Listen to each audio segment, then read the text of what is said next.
Oh, baby. Happy Thursday, everybody. Welcome to the Sean O'Connell Show. It is a huge day in sports. I mean, it is a really, really big day. Utah Spring football starts today, and of course, March Madness is upon us. Tournament has begun, multiple games underway. You are given the pass, you're given an excuse today. You can be a complete, non-productive degenerate for your employer and just watch some basketball today. There's a few American sports holidays, and today and tomorrow qualifies those American sports holidays. So enjoy the tournament. We'll be talking about it.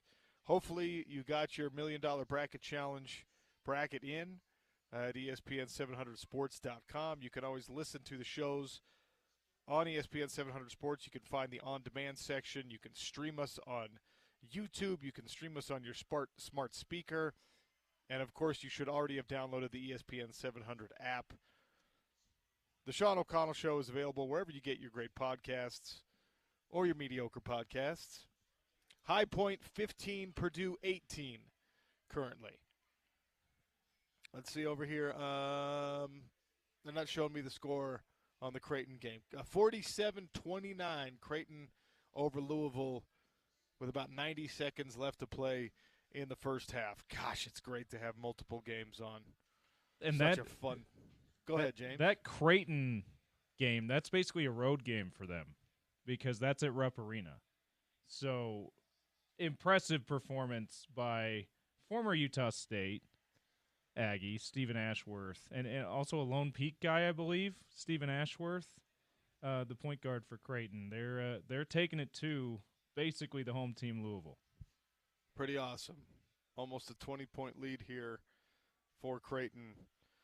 We will be touching in on those games as the show progresses today. Obviously, we have Gordy Chiesa for an hour. He's going to actually join me in person. We're not in our Broadway studio today. We're at Ken Garff Nissan in Salt Lake City, 777, easy address to remember, 777 South Main Street, 777 South West Temple. It's the whole block.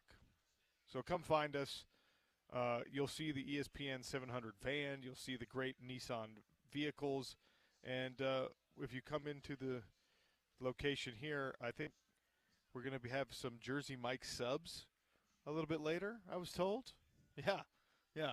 Which means you'll be given the unpleasant duty of listening to me eat at some point on the show today.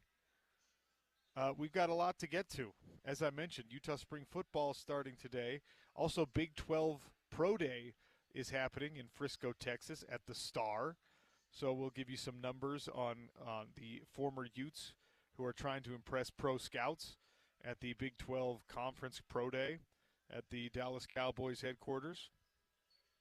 And, of course, March Madness is going to occupy a lot of our conversation today, as well as what's going on in the NBA. We've got a tank race update for you coming up a little bit later. Shahan Jayaraja is actually at the Big 12 Pro Day at the Star in Frisco, Texas.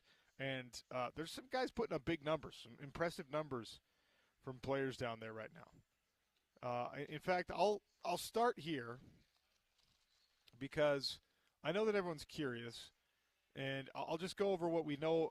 It was offensive linemen, defensive linemen, linebackers who've already tested. Skill position players are going to be getting into it today. But right now, you've got numbers on Connor O'Toole. You've got numbers on Van Fillinger. You got numbers on Miki Sugataraga. You got numbers on Tavita Fotu. Junior Tafuna did a little bit of work down there at the Pro Day. Some BYU guys as well putting up numbers. So real quick, let's go over these before we get into some more March Madness discussion. Connor O'Toole. Now, we know that Connor O'Toole was plagued by injury and is not the guy who's going to jump off the page necessarily from a production standpoint of an obvious pro prospect. But this is one of those players that Kyle Whittingham, and his staff identified in this Utah program as a guy who needed to not be a wide receiver anymore, needed to put some weight onto his large frame and reach his maximum potential, playing a different position. The numbers that I'm about to give you would not be overly impressive for a wide receiver, but for a defensive end, 4.66 in the 40, 37.5-inch vertical, 10.1 on the broad jump. His three-cone time was 7.06, which puts him right at the top of the D line and actually competing with most of the linebackers down there. Really, really good stuff from Connor O'Toole, and his shuttle time was 4.3. So 4.6640 for Connor O'Toole. That's good news for the young man who is not going to be a draft pick, I don't think, but should get a cup of coffee, should get an opportunity as an undrafted free agent. And if he could stay healthy, numbers like that, as a special teamer, potentially, that's something. Miki Sugaturaga, we saw him play multiple positions at the University of Utah. He's testing with the defensive lineman in Frisco. He ran a 4.84, 34-inch vertical jump. He's a big guy to be jumping 34 inches. 10.1 broad jump, 7.18 in his three-cone drill, 4.44 in the short shuttle. Van Fillinger, 4.95 on the 40. 34-inch vertical, 9.9 on the broad jump. And Van, on the bench press, put up 30 reps of 225. That is a really good number. I guess not altogether surprising when you see the way that Van Fillinger is built, but a good number nonetheless. Tavita Fotu, who, of course, another guy you didn't get to see a lot of because of injury, he did not have a great day testing. 5.28, 40, 26.5-inch vertical, 8.5 on the broad jump. And this one is just, it's impossible to understand. I almost don't even want to read this number because we're the home of the Utes, and we want all these guys to be successful as they move on. Tavita Fotu, according to this compiled data from the Big 12 Pro Day, 11 reps at 225 as a D lineman. 11. That's like a kicker number. 11. That can't be right. So you said 225 is the weight? What? Yeah, the 225 bench test. Yeah. I just need to be – sorry, I need to be reminded on how much the weight is. Yeah, that is there's got to be something amiss here, okay? Because is some kind of injury we don't know about. Maybe he's still recovering from something. I don't know. Yeah, that's rough for him. That's very, very odd. And by the way, he's not alone in that poor performance. Tavita Fotu at 11. Dakota White, who's an offensive lineman from Houston, also 11. Caleb Fox, a defensive lineman at TCU, put in 6. Ooh.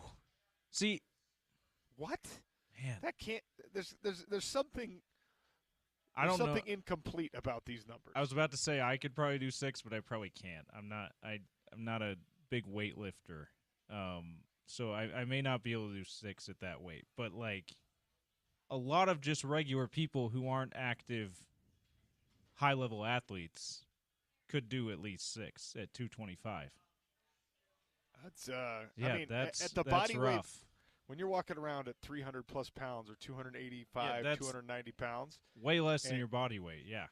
And you're bench pressing 11 times. There's got to be something. There's got to be an injury situation going on. It doesn't make sense. That's too bad. We, like you said, you feel like you want to hesitate to say something like that because we pull for Utah being the flagship home of the Utes, but and we pull for the players, especially individually, to have great success beyond their time. But also, I mean, it's what happened. We got to touch on it. It's just too bad. Hopefully, is there more testing to be done with Tavita and others? I mean, Well, it's no, I next mean couple of they'll days, do right? position specific drills, much like at the pro day. But in Yeah. terms of like just the number they're going to write down for you, that's that. Ugh. Yeah, so that's too bad. I was gonna say hopefully he's able to make up for it in other ways. Maybe he will in some of those other drills they put him through. But yeah, that those numbers, as we know, often are huge determining factor on whether you're drafted or not, and even signed to invited to camp and things if you're undrafted. So And the thing is, like, no one's going to punish you for having a bad performance in one thing if you've got great game tape. If you've got, uh, well, I shouldn't say no one's going to. It's less likely you're going to be punished for having a poor performance in a certain area if you got great game tape. But Tavita Fotu needed to kind of like blow this out of the water because there's not enough game tape on it. yeah, because And of the unfortunate injury. Yeah. The fact that your issues. brother's been in the NFL for whatever it is 6 years now doesn't get you much, unfortunately. So, I'll tell you what though, when you go category by category, Utah representing pretty well, and again only D linemen, offensive linemen, and linebackers have tested. But for vertical jump, 3 of the top 5 at those positions, Utes. Really? Connor O'Toole, Van Fillinger, Miki Sugataraga are O'Toole tied for first with 37.5 inches. Van Fillinger and Miki Sugataraga tied for, I guess it would be fourth at 34 inches. Great on job, their bench press. guys. Yeah, and you Van said Fillinger, said the vertical leap too, or were you that just was the saying, vertical. Okay, That was their vertical. As far as bench press, Van is tied for first in the bench. There are 4 guys that put up 30 reps of 225 pounds, Van Fillinger being one of them. The other, D'Artagnan Tinsley at Cincinnati, offensive lineman. Kansas had a defensive lineman, and DeBraylon Carroll, a really powerful defensive lineman from Texas Tech, also put up 30. So, and Van ran better than all those guys did. So, and he jumped better than all those guys did. Van is killing it at the Big 12 Pro Days. Look, and he's an absolute specimen. The question with Van is going to be in these position-specific drills, does he have the bend? Is he a guy, because they do this, they evaluate not just these measurable numbers, they evaluate when you run these drills on your ability to change directions, your ankle flexibility, your hip flexibility, and that's going to be the thing that Van has to answer about his game tape. Again, like, he's a guy that I was pretty unfair to as like his junior season especially, because he just underperformed, but I didn't realize, most of us didn't realize how injured he was for most of that year. He was like chronically badly injured, and he just gritted it out. He toughed through it. Clearly, I'm gonna use the term against his will. It was clearly not completely against his will, but a lot of it was because he was being asked to, hey, we don't have much depth. We need you to go if you feel like you can. Which you got to give him a ton of credit for doing that. Even though he knew, and the rest of us knew that would maybe garner more scrutiny than he probably should get, because his performance was not going to be very good. So he deserves all the credit for gutting it out like that. But you're right, I've heard you tell that story before about how you were probably overly critical of him because you didn't realize he was hurt, and no one else did either, because they don't talk about injuries if the guys are playing. And that's one of the things, right? Your ability to move laterally and to change direction and to be reactive to a quarterback who's trying to get out of the pocket or a running back who's trying to juke you, those are the things that are compromised most when you are injured. When you've got a knee problem, you've got an ankle problem. Like, guys are tough, and Van is certainly tough. If you've got a back issue, your ability to the quick twitch reaction is the thing that gets compromised, and unfortunately that is what is required when you're playing football. You have to be able to flow freely and react to whatever. And guys are tough enough, and Van certainly is, to be like, okay, put something in front of me, I'm going to push against it, right? I'll be able to drive this offensive tackle back into the backfield. And that's wonderful, right? That's a great thing to be able to do. But it limits what you're putting on film if that's what you're able to do, and not a whole lot else, right? Yeah. So for Van, there's going to be a lot of people questioning down at the pro days. All right, can you bend? Can you react? And when he's healthy, I think the answer is yeah. When he's not, the answer was, well, I'll try, and he did. And there should be some kind of quotient. There should be some kind of credit given to a player who's willing to push through those injuries. I know that the NFL, in principle, likes those kind of guys. I don't know how the draft process or the undrafted free agent process is actually conducted, is actually carried out for individuals who, their film was compromised by that. Yeah, and so you got to think that's the scouts and the GMs and NFL front offices. That's in their due diligence when they talk to the Kyle Whittinghams and the Morgan Scallies. They love a call to these guys to find out about their background and their character and all that stuff. Like references, like the rest of us get when we're doing job interviews, right? Yeah. You got to think that when they're talking to those guys, that's when those kind of stories hopefully come out, and it hopefully is taken seriously. And then hopefully in the interviews they're asking Van about this, and Van is hopefully not very shy about how he was called upon to play quite a bit, even though he was pretty banged up his junior year, and that. Well, and even his senior year, right? Yeah, in his senior year, and that he was hopefully what comes out of that when they ask him directly about it is that he was willing to do that because he is that kind of a team player, and I would think that would help his draft stock. And that's absolutely how those conversations are going to go. I mean, those conversations go that way when we talk to Morgan Scally. Yeah. They're certainly going to go that way. Absolutely. When an NFL scout is just like, hey, I'm with the Arizona Cardinals. Tell me about this guy. I mean, the first point on your list of bullet points with Van is like, this dude will play hurt. This dude will do anything you ask of him. And look when he's presumably healthier, right? I mean, because he had the time to rehab postseason, and he had the time to obviously do these workouts specific to preparation for this. Look how he was able to perform. Yeah, I mean, he's top 5 in 3 categories for defensive linemen, which is amazing. Awesome. So you hope that those conversations plus those numbers can put Van on somebody's draft radar. If not, yes, he's going to get an undrafted shot. But as we all know, the teams, there's this bias associated, right? If somebody invests a draft pick in you, then they're far more likely to give you that extra leeway, that extra like rep or 2 at practice. It's the same thing as when you're a scholarship player versus when you're not, right? There's this thing where people are like, yeah, we evaluated this guy. We decided we liked him in the 5th round.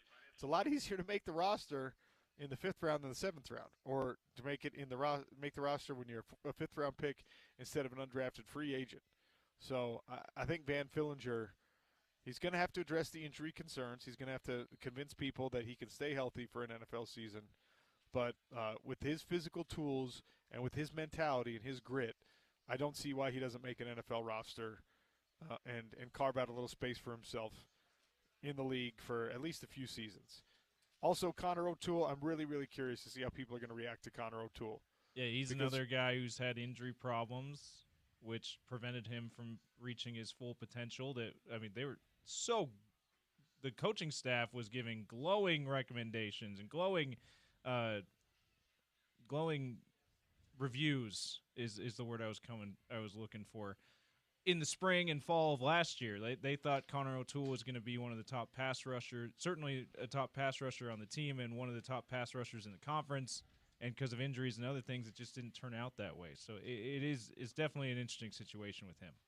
And by the way, the coaching staff at Utah is knowledgeable enough and established enough and deep enough in this game that they're not volunteering that kind of thing about Connor O'Toole if that's not what he's capable of. Yeah. Like, Absolutely. they don't have to pay lip service to players, especially players like Connor O'Toole. Like, he's not this highly sought-after recruit. He's not a guy you got to protect from the transfer portal necessarily.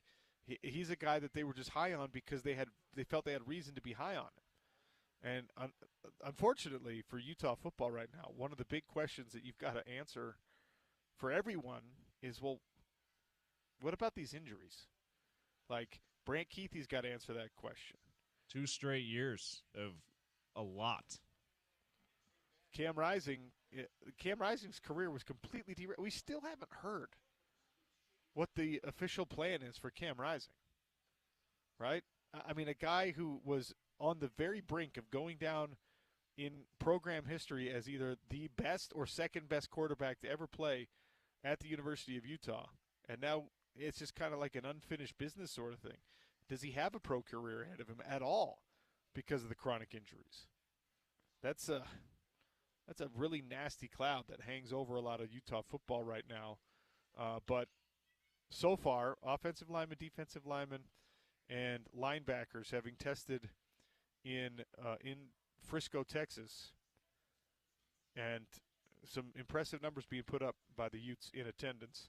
Also, Caleb Etienne, who we've talked about a lot on the show, the BYU offensive tackle, 5 flat 40, jumped a 30-inch vertical jump at 300 pounds is pretty darn good. 27 reps on the bench, a 9.6 broad jump. So Etienne did some good things for himself there. Connor Pay. Why do we care, though? He's a Cougar, OC. Why do we care about that? Yeah, you're right. No, those are awesome numbers for him.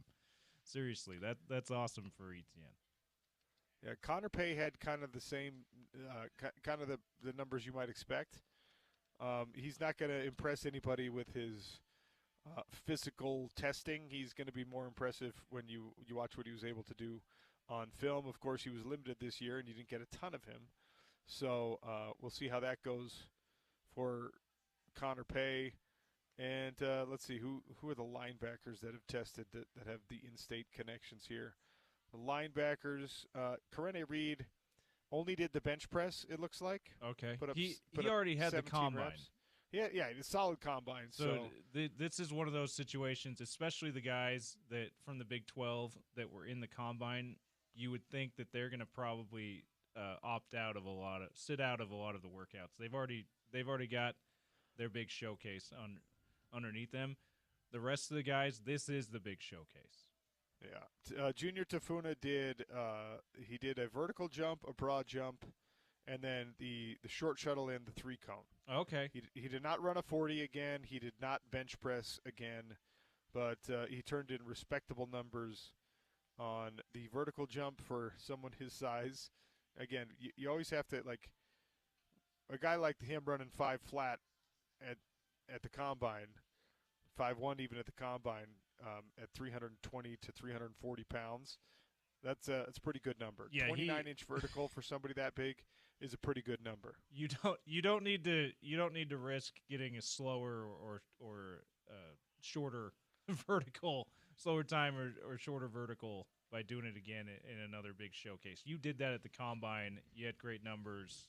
Let that be your numbers. Well, interestingly enough, James, you remember when we talked about there were a couple of BYU players who were disgruntled because of NIL payment situations? Yeah. Isaiah Bagna was one of those guys, was he not? Right, yeah. I think so. Isaiah may be the best performer overall, or one of the combine record. Not even close. He could be a great quarterback with that broad jump number. There's a couple of D linemen. BJ Green from Colorado jumped 10-2. 10-2. Obi Ezigbo from Oklahoma State, 10 flat. My goodness. Garmin Randolph from Baylor, 10-1. These guys are, and the Utah guys, Connor O'Toole and Miki Sugatraga both did 10-1. So these guys are good. Anyway, the Utah, we'll give you more numbers. Sorry, real quick, just to put a bow on it. The Utah guys, because those are kind of the athletic, measuring how athletic you are, a lot of those numbers. Vertical jump, broad jump. Yeah, that's the point. Some of those others. Utah guys are scoring really well. They're showing scouts that are there. They're showing front offices that are watching this and taking note of these things that they are athletic players, which you think should should give him a good chance to at least get some camp invites, if not getting drafted. I'm really curious to see what this does for Van Fillinger because he's not a guy people have talked about as a guy who could get drafted, wasn't invited to the combine, but those are some impressive numbers at Big 12 Pro Day. A guy like Van is just one of those individuals you could see just sort of like carving out his niche on a roster, Yeah, and quietly being in the league for like at least 5 years. And that's what I hope happens for him because obviously he sacrificed a lot for the University of Utah. You'd like to see it pay off in the pros for him. Sean O'Connell Show today is coming to you live from Ken Garff Nissan in Salt Lake City. Sam, kind enough to sit down with us. He was voluntold, I think, is the terminology we used. Voluntold to be here on the show with us. Is that mic working? Mic is not working. We'll get a different headset for Sam real quick.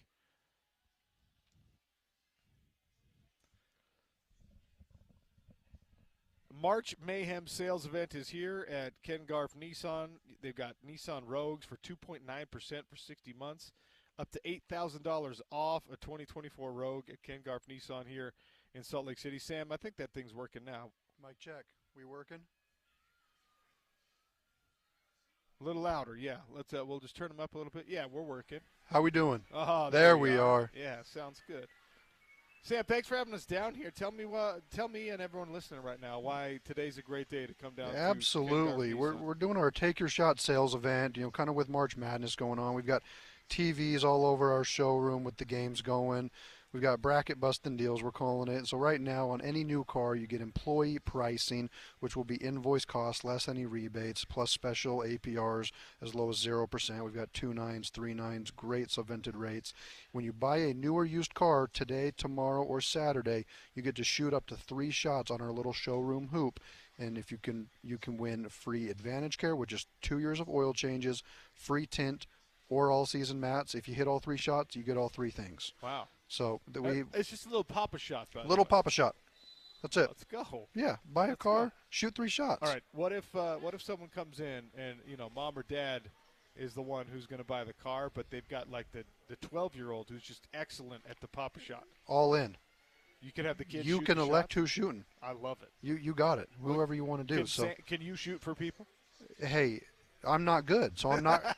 I could, but I want you to win. Yeah. We want you to get all the goodies. So, really fun stuff. We got food going on, obviously radio. The deals are fantastic. We've got sandwiches on the showroom right now if you want to come in for that. But we're excited, high energy, and the deals are fantastic right now.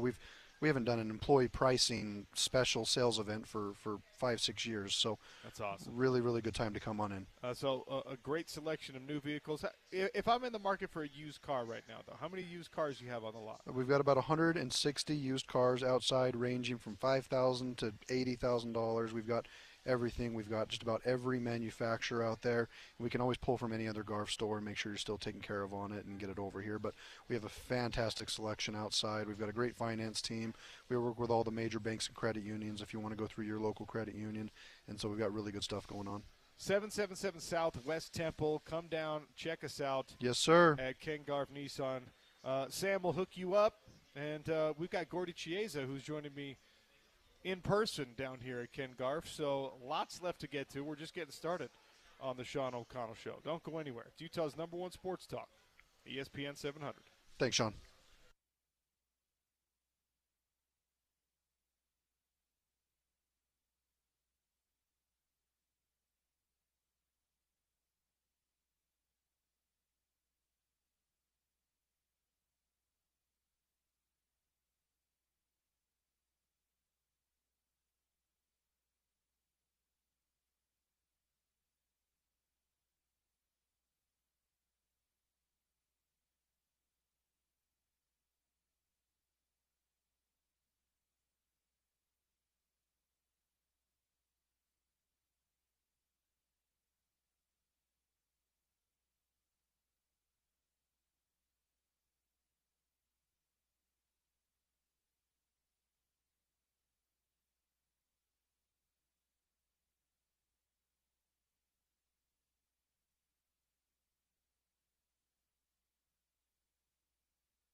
We got Gordy for a whole hour, which is great. Put this phone number in your phone, 801-839-4501.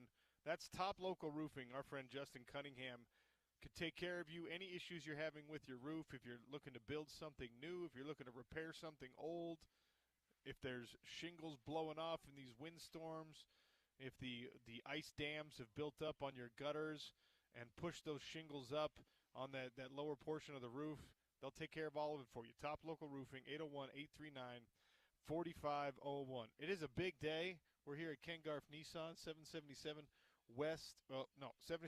South West Temple. We got games on 2 TVs here at the Ken Garff Nissan dealership. I got Gordy Chiesa next to me. Gordy, how about this? Big 12 Pro Day down in Frisco, Texas, all right? And a hooper, a man who has just finished up his season at Utah basketball, Caleb Lohner, ran a 4.640, trying to get attention as a potential future NFL tight end. And obviously we've seen plenty of basketball guys make that transition. Caleb Lohner turning in a 4.640 today.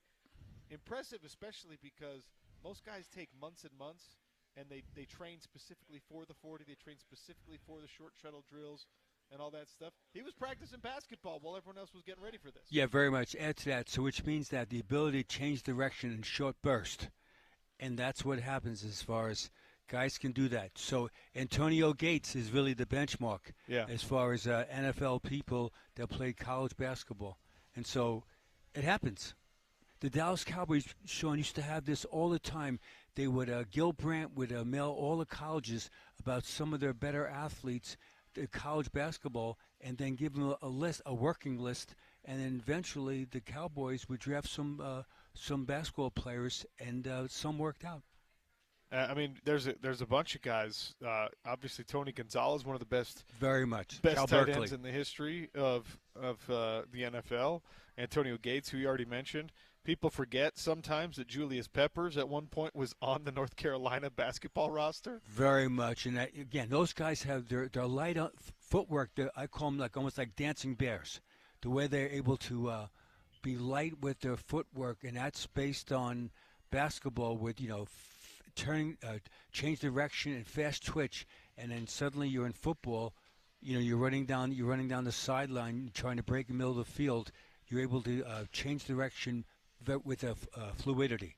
So let's hope it works out for him. Yeah, we'll give you more details as they come across on Caleb Lohner and Mekhi Bernard and some of the other Utes that are testing down at Big 12 Pro Day in Frisco, Texas, at the Star, the Dallas Cowboys headquarters. Gordy's here, though, and we're talking hoop today because this is maybe the least productive day of the year for people in the workplace. Everyone's just watching basketball games, Gordy. We're doing that. We're watching. There's a TV to my right. There's a TV to my left. Creighton 61, Louisville 46 at the moment. Second half is about 5.5 minutes deep in that one. We're at halftime in the other game. And Gordy's got his bracket right here in front of him. Yes, as you said, my losing bracket. So there's no rhyme or reason any of the things going on. And that's the beauty of March Madness, where it's incredible. Smaller schools can upset bigger schools with budgets and also with the NIL money. So let's not forget some of the things that happened. So here's last year's upsets in the first, second round. So let's equate it to hopefully today there's some upsets and also on Friday. Last year, the 14th seed Oakland beat the 3rd seed Kentucky. Number 13 Yale beat number 4 Auburn. Number 12 Grand Canyon beat number 5 St. Mary's, California. Number 12 James Madison beat Wisconsin. Number 11 Duquesne beat number 6 BYU. Number 11 Oregon beat number 6 South Carolina. And the last one, NC State beat Texas Tech. The 11th seed beat the 6th seed, and NC State went to the Final Four last year as an 11th seed. Sean, 11th seed got to the Final Four, and even more insult at Tobacco Road, they beat the Dukies to get to the Final Four last year. That's awesome. So this shows you that it's going to happen again. We have, as you and I talk right now at Ken Garff Automotive Dealership is that it's going to happen. We just don't know who, and if you picked it or I picked it or the people driving right now in the car have picked some upsets because you have to. So, Sean, my question to you is, do you remember your Final Four you took? I could pull it up because it's in our $1 Million Bracket Challenge at ESPN700sports.com, and hopefully all of you had an opportunity to put in your bracket. Gordy put in one. James put in one. So I know some people in my past, Sean, they fill out 8 brackets. Brackets? Yeah, so they have a chance to win all the time. So I know that you're an honest person and that you only filled out 1. Well, Gordy, I have to admit I did fill out 2. What's the other one? What other contest you're in? Well, it's actually in the same contest, but I was talking to my daughter, and I was like, hey, who should win this one? Who should win that one? And it's a fun way to do it with a kid who hasn't watched a lot of basketball yet. And so that's how I did it. So let's see. I've got Auburn, Iowa State, Duke, and BYU. Whoa, okay. You're living on the edge. You're living on the dark side. Yeah. Oh, I like it. You BYU in the Final Four. Okay, I like it. I have another story not about your daughter, but things like that. Last year in my household, my daughter-in-law and son, they brought the dog to the house because we hosted Salt Lake City hosted a first-second round. So the dog named Zuccarelli, all right, if we went to the right side or to the left side, we'd fill the bracket out to the right side to the left side. And you know something? He beat most people in my household. Yeah, that's how it goes. That really. So if you have a dog, try it right now as far as giving the treats right side, left side, or middle, and just fill it out for he or she. Gordy, as a just dyed-in-the-wool basketball lifer, March Madness for you, where does it sit in terms of, we all love the NBA Finals. We all love the Super Bowl. We all love the Stanley Cup playoffs. But March Madness, where does it rank for you in the sporting events of the year? Well, it ranks right up there. I had the privilege to coach in two NBA Finals, 97, 98. But before that, in my former past, in 1987, when I coached Providence College ironically with Rick Pitino, is that we got to the Final Four in 2 years. So I had the privilege to be both in the Final Four and also in the NBA Finals. And people texted me this morning saying that there's only 6 of us who ever coached basketball have done both. And so I see it firsthand. Just quickly, my memory of the Final Four in 87 was that Providence, that time, the Friars, were the 6th seed. We beat Alabama, Birmingham, who's 11th seed. Then we beat 14 Austin Peay in overtime. That's when we won 90-87, and we're so fortunate where the guy did 2-shot foul with 2 seconds left, Sean, and missed both and tie score. That's the good part. The bad part, we mistimed the rebound, and the guy missed the layup, put it in. Then we went in overtime. Then we go to Louisville, Freedom Hall, and as the 6th seed, we beat Alabama, the 2nd seed, and then we played Georgetown, and Georgetown in the Big East was a juggernaut at that time. They beat us by 20 points 3 weeks earlier in the Big East semifinals. They have 4 guys from New Orleans on their team, and we beat Georgetown by 15. Then we get to the Final Four in the Superdome in New Orleans, and guess who we play? Another Big East opponent, Syracuse. So the league was absolutely killer. They beat us by 14 points in the national semifinals. And quickly, that was the year Indiana beat Syracuse 74-73. Last second jumper by Keith Smart to win it for IU. So my memory is very, very vivid. There's nothing like it to go through it. If you're a fan, you're partying like it's 1999. Because if your team gets a minimum to the Sweet 16, most times on campus, those kids don't go to school for about 10 days. Sean, they don't go to school. I mean, why would you? You're not able to focus on anything. Right, and also so with professors. So the teachers and professors and administrators, in other words, you're not going to bowl games in football And going to March Madness, as far as a deep run, it really unites the fan base. There's nothing like it, where people have pride in their university, and they really want them to do well. So it's an amazing experience. All right, we'll keep touching in on March Madness as Gordy Chase is with me for the whole hour down here at Ken Garff Nissan. We're going to take a quick one. We'll come back, talk what's going on in the NBA. The Celtics have sold, according to Shams Charania. So you will not believe the price tag on the Boston Celtics. It's the Sean O'Connell Show coming at you from Ken Garff Nissan, 777 Southwest Temple, right here in the heart of Salt Lake City. ESPN 700, 92.1 FM.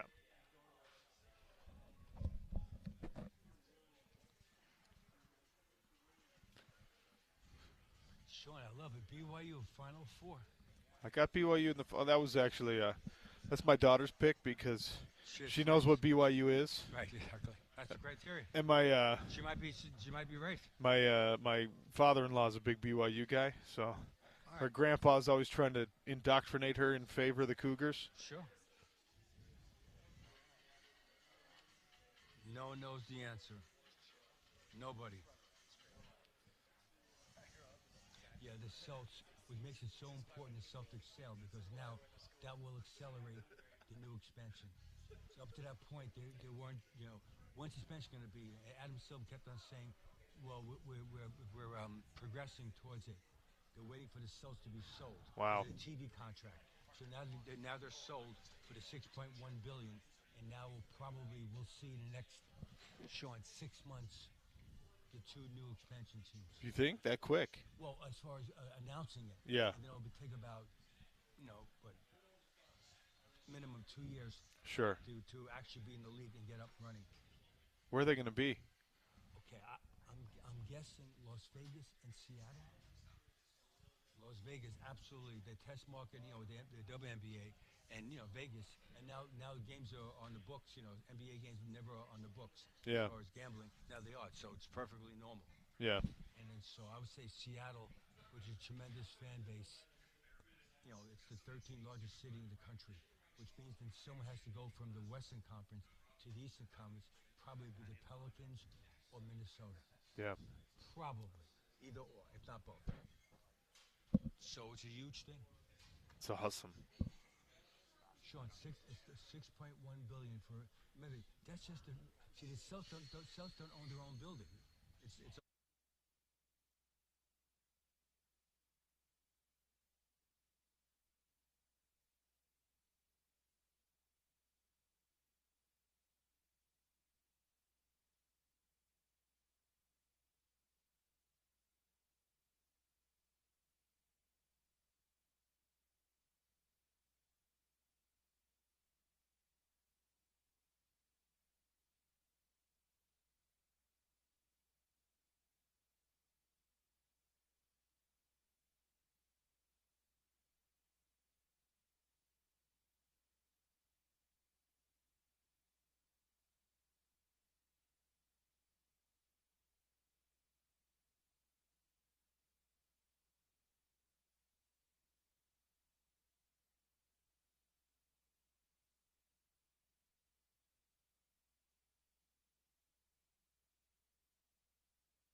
Show today and every day is brought to you by our friends at Les Schwab Tires. Les Schwab has tires, wheels, accessories for whatever you drive. Stop by your local Les Schwab today. Pros there are going to get the job done right the first time. I got a great idea for you. Come down to Ken Garff Nissan, 777 West Temple. Come grab a new Nissan, and then go swing over to Les Schwab and get the accessories you need for your brand new Nissan. They've got the March Mayhem sales event going on. The bracket busting deals. You get to take 3 shots on the Papa Shot here in the showroom. Complimentary maintenance, 2 years of oil changes, tint, all-season floor mats. You get 3 shots. If you hit all 3, you get all 3. It's awesome. Although not awesome for me because I'm a bad shooter, but that's all right. High Point 34, Purdue 41 at present. Creighton 71, Louisville 54 on the 2 TVs that I can see. Updating you there as March Madness is underway.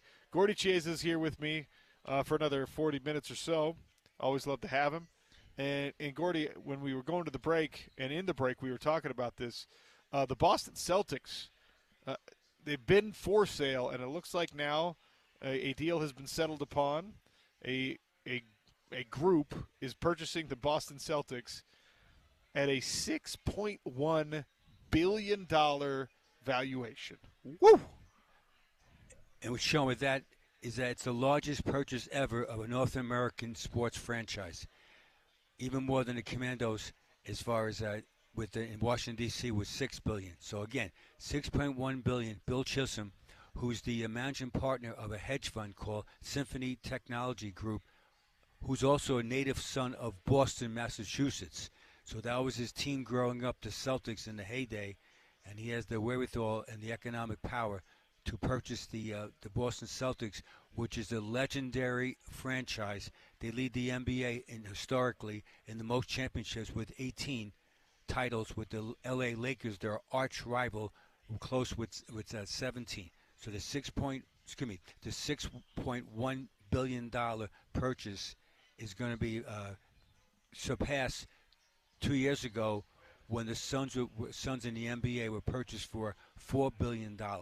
Now it's interesting where next season, Sean, the Boston Celtics are projected the 25-26 campaign to have the largest payroll in the history of the NBA. So as these people buy the franchise, the former people, what fun they had. They bought the Celtics back in 2002 for $360 million and then sold it for $6.1 billion, and they had fun doing it. Like where they won. Great. They won. And so what fun for their group where talk about making money as far as seeing the big picture. Wait, $360 million in 2002? Correct. And they sold it now in 2025 for $6.1 billion. A quick side note about that is that the Celts, though, the TD Garden Arena is not owned by the Celtics. They're owned by the city and by the state. And so it's hard to imagine, but the Celts are renters in their building. And so that makes it very interesting where they pay X amount of millions of dollars a year for the privilege.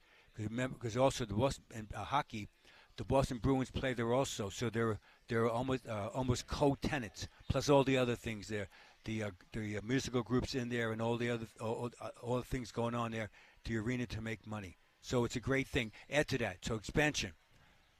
The NBA held up as far as having a meaningful dialogue with the other owners as far as expansion until the Celts were sold, and now they're sold. So we'll see in the next, let's say 6 months to a year, if the expansion committee now accelerates their thinking, and does Las Vegas and/or Seattle or someone else enter the NBA to make it now 32 teams, because they're going to share in the revenue of this mega contract with Amazon Prime and also with NBC and with ABC/Disney. So that is the most fascinating thing about this sale for me. Obviously, a record-setting valuation, $6.1 billion. By the way, the return on investment, 23 years of work that you probably enjoyed, and won some championships along the way. $360 million, you turn that into $6.1 billion. That is a successful business venture. But then this being a domino that falls and potentially creates NBA expansion. And you were talking about, during the break, we were talking about Seattle maybe, Vegas maybe, and that you'd have to shuffle the deck a little bit and move some teams from west to east. And also possible Mexico City. They have a D-League team right now. I know it's the D-League G League is different than the NBA, but they're test marketing. There's enough. Remember, Mexico City is a huge population. Massive. So they have enough people with income in that area. They think eventually they will be considered to have a team. That's the work. And they're also the same time zone as the Texas counterparts, meaning the Spurs, the Rockets, and the Mavericks. So again, it's all part of the strategy. This is big economics as far with TV partners. Sean, as you know well, TV rules. They are everything as far as pro sports. TV pays most of the freight, and that's why all leagues cater to television as far as what their needs are, because they're the ones that increase the salary cap where everybody makes money.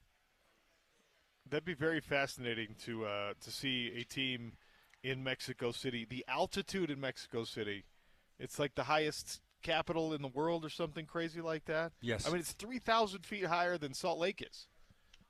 Yeah, so that'll be an adjustment. And so Salt Lake City, the mile high city being Denver, Colorado, and let's not forget, we left out, Sean, University of Wyoming. They also have a high altitude, so whenever people play there, both football and basketball, they have to get used to playing at high altitude. And this is all part of consideration. However, when you're an elite athlete, you always adjust. So no matter what happens as far as the training and the playing, athletes do adjust. So it's a fascinating story. I'm glad for the Celtics. They're as a matter of fact, Celtics, they're coming to Salt Lake City. How ironic is that? That's the Jazz next game on Friday night. The Celtics will be here starting a 6-game Western Conference road trip. So we'll see all the Celtics people out here with playing against the Jazz. Love to see it.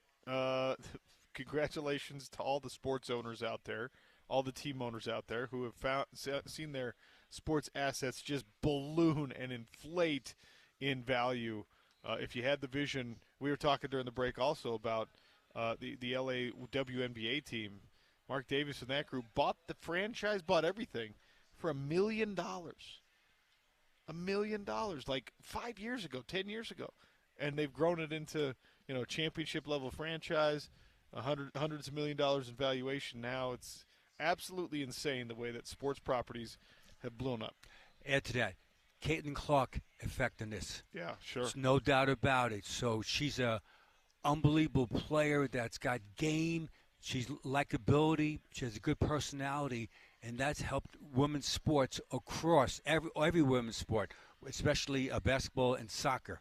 And so that's all part of. And as the girls for the last 25 years play more sports in the grassroots level, to say the least, and rightfully so, I might add, is that's going to help them. So the TV understands this, and that's why they're involved in this as truly partners of it.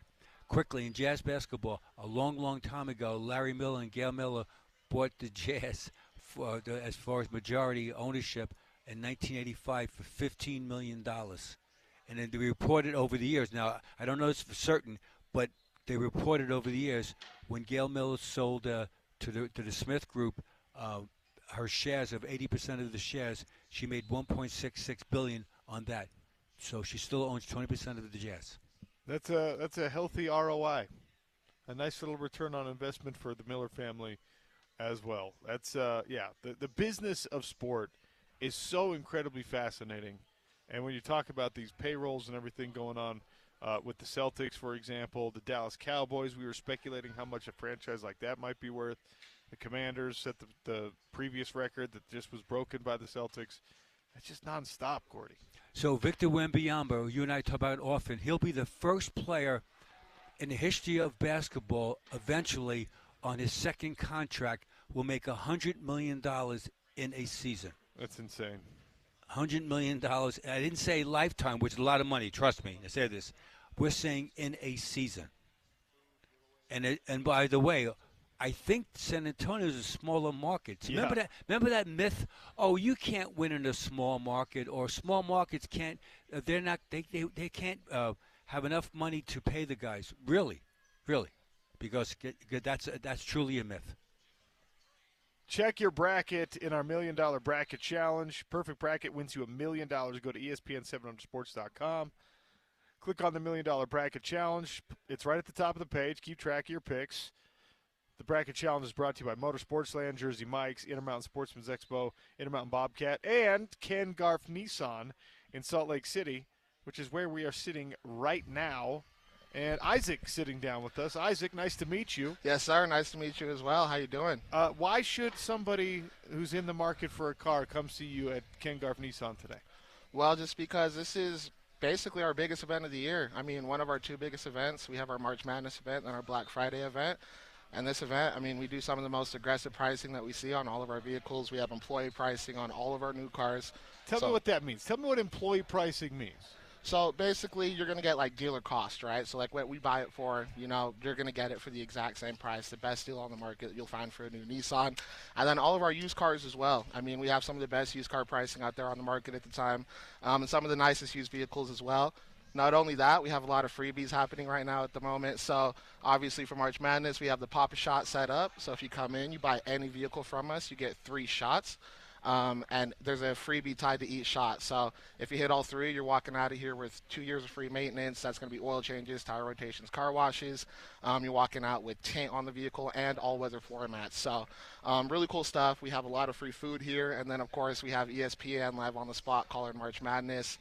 We have TVs all over the place streaming the game. So it's just a fun time. You know, it's high energy.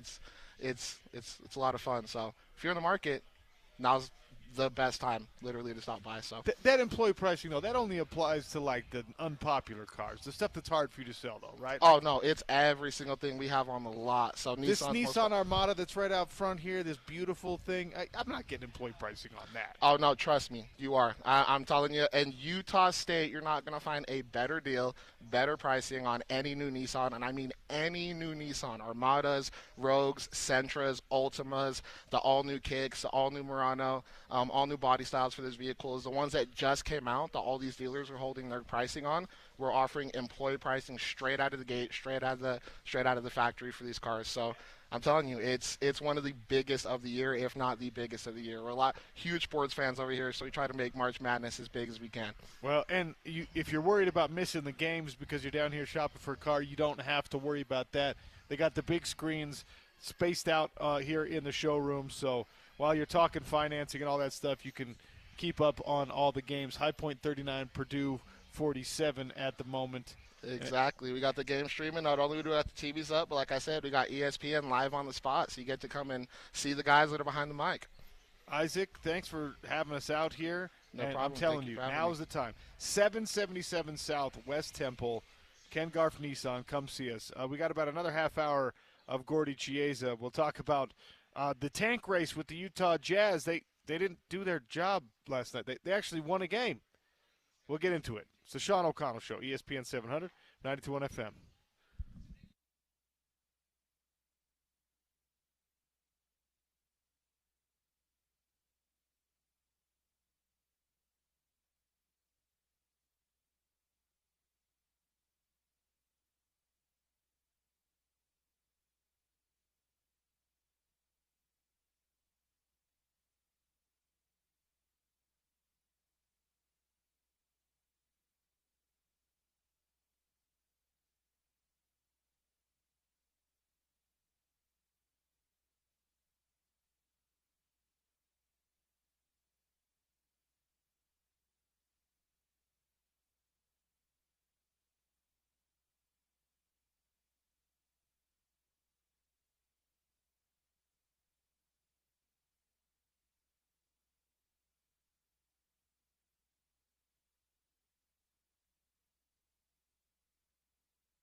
Like if Purdue played High Point 10 times in the season, they'd be Sean O'Connell Show here on ESPN 700, 92.1 FM.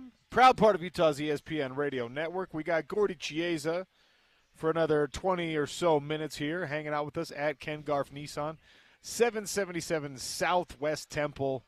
They've got Jersey Mikes in here. We got some giveaways for you. We've got an opportunity for you to take advantage of the best pricing of the year. We got March Madness games on the TVs. No reason not to come down, test drive a car or two. Check out what they've got down here. Gordy, before we get into the Utah Jazz and a victory last night over the Wizards, which puts them now second from the bottom in the NBA standings, so second place in the tank race, we got to talk about what happened with Sandro Mamukelashvili from the San Antonio Spurs last night. 34 points in 19 minutes. This is insane. And by the way, it's never been done since minutes became an official stat in the NBA, 1951, 1952. 34 points in fewer than 20 minutes. That's the most. very much. And he's a big guy, so he's a guy that's really active, and he can score the ball from outside, and he knows how to play, and he's so light on his feet. So he'd be a classic example of a guy that I call him a dancing bear, and that he's left-handed, even more so, Sean. And so he's from the Republic of Georgia. So getting back, I always talk about these guys from these Baltic countries like Lithuania, Estonia, Mother Russia, let's go Slovenia. And so these guys, they have skills. And so Momakalavili is this guy. Ironically, he went to Seton Hall. So he went from Republic of Georgia to New Jersey to go to school. He was the 54th pick of the draft back in 2021. And now he's on the right team for him. He used to be on the Milwaukee Bucks. And what so he did last night was never done before. 34 points in under 20 minutes, and it's how he got them. And also, he stunned the Knicks. So Knicks are a good team. They came to San Antonio. They weren't ready to guard him, and he performed. So he has skills. He's a 6'11" guy that's left-handed, and he's able to take apart the Jazz really good. The Knickerbocker solid defense. Very impressive. Yeah, he's well above his average, 5.6 points per game so far this year. But he's a great shooter, 43% from three, and 34 points in less than 20 minutes is an NBA record for Sandro Mamukelashvili, the former Seton Hall Pirate. I'm sure you were part of some of these. You were coaching, you were on the bench, whatever, when guys had their breakout performances, when guys had their NBA moment. Whether it was their arrival or it was the first time that somebody, this is the first time we've said his name on our radio show, certainly. What's it like for a player? What's it like for a coach when you see a guy that he's been in practice, he's been putting in the work, and then you watch him and it all comes together in a game like that? Yeah, it's uplifting. It's very much so. It's that where the skill set meets the opportunity, and that's what you aspire to do if you're a player. And the coach, let's not forget, this wouldn't happen if Victor Wembanyama wasn't hurt. So he would have played probably, we'll say, 8 to 10 minutes a game and still be effective, but not a knockout, a punch that he had last night. So it's a team builder where if you work hard in practice and when the coach calls, quote, your number, and mentally you're ready to play, this is what could happen to you if you keep your head on straight. So it's really a fun story for him. And the Spurs, they won the game. And it's good. Contractually, his contract's tame. He makes the NBA minimum as far as his age group. As far as he's a fourth-year player, he makes basically under $3 million. So it's a win-win for him. And now what that does, Sean, just say if the Spurs this summer move on from him, he'll have more street cred to other teams and be signed in. So it's really a fun, hard-working story. I'm glad for him. So when you're on a coaching staff and a guy just plays out of his mind in a single game and does something like this, how much does it motivate a coaching staff to say, all right, you know what, let's give him 12 minutes tomorrow night instead of 10. Let's see maybe pair him with somebody else in a lineup, and let's see if this guy can do this more often. I mean, you're not going to expect 34 points in 20 minutes probably ever to happen again. But if he shows he's capable of this, how much does it influence the coaching staff to maybe increase a player's role? Utmost. So he goes from suddenly playing, we'll say, just for the discussion point, 10 minutes a game to now maybe 22 minutes a game. So it's a huge thing because now we saw visually in a game what he could do. He probably did this in practice, parts of it, as far as scoring the ball, passing it, making rainbow threes. Also, remember, Sean, last week, this is right on cue, we had the best all-time southpaw shooters in the NBA. Yeah. And so this guy, Momo Kalavili, left-handed, lefties have more fun on the court. You think so? They do. Absolutely. Are you what are you laughing at? They do. Are you a lefty? No, I'm not. I'm a wannabe lefty. Yeah, I can make a lefty layup in my younger days. Yesteryear, I'm a lefty twist layup. Matter of fact, twist layup. But lefties have more fun. More fun. So if you're a lefty out there driving right now I-15 middle of traffic, I'm giving you kudos, giving you a shout out. That Sean wishes he was lefty. Now Sean's is a quasi lefty. Yeah. He's a quasi. He's a wannabe. He's halfway. I'm half lefty. I'm left-handed and right-armed, ambidextrous, sort of. All right. Let's talk about the Utah Jazz in the Wizards last night. This is a battle for the bottom, and the Jazz got the win. Now we tongue-in-cheek, we talk about like, oh, you can't do that. How are you going to let the Wizards beat you? I mean, in the tank race by beating them, they beat you in the tank race. But Gordy astutely pointed out that the bottom three teams in the standings all have the same lottery odds for the number one overall pick. So as long as the Utah Jazz stay in that bottom three, Cooper Flag is just as likely if you're three as if you're the worst team in the NBA. So we do have to take it with a grain of salt when this team wins a game.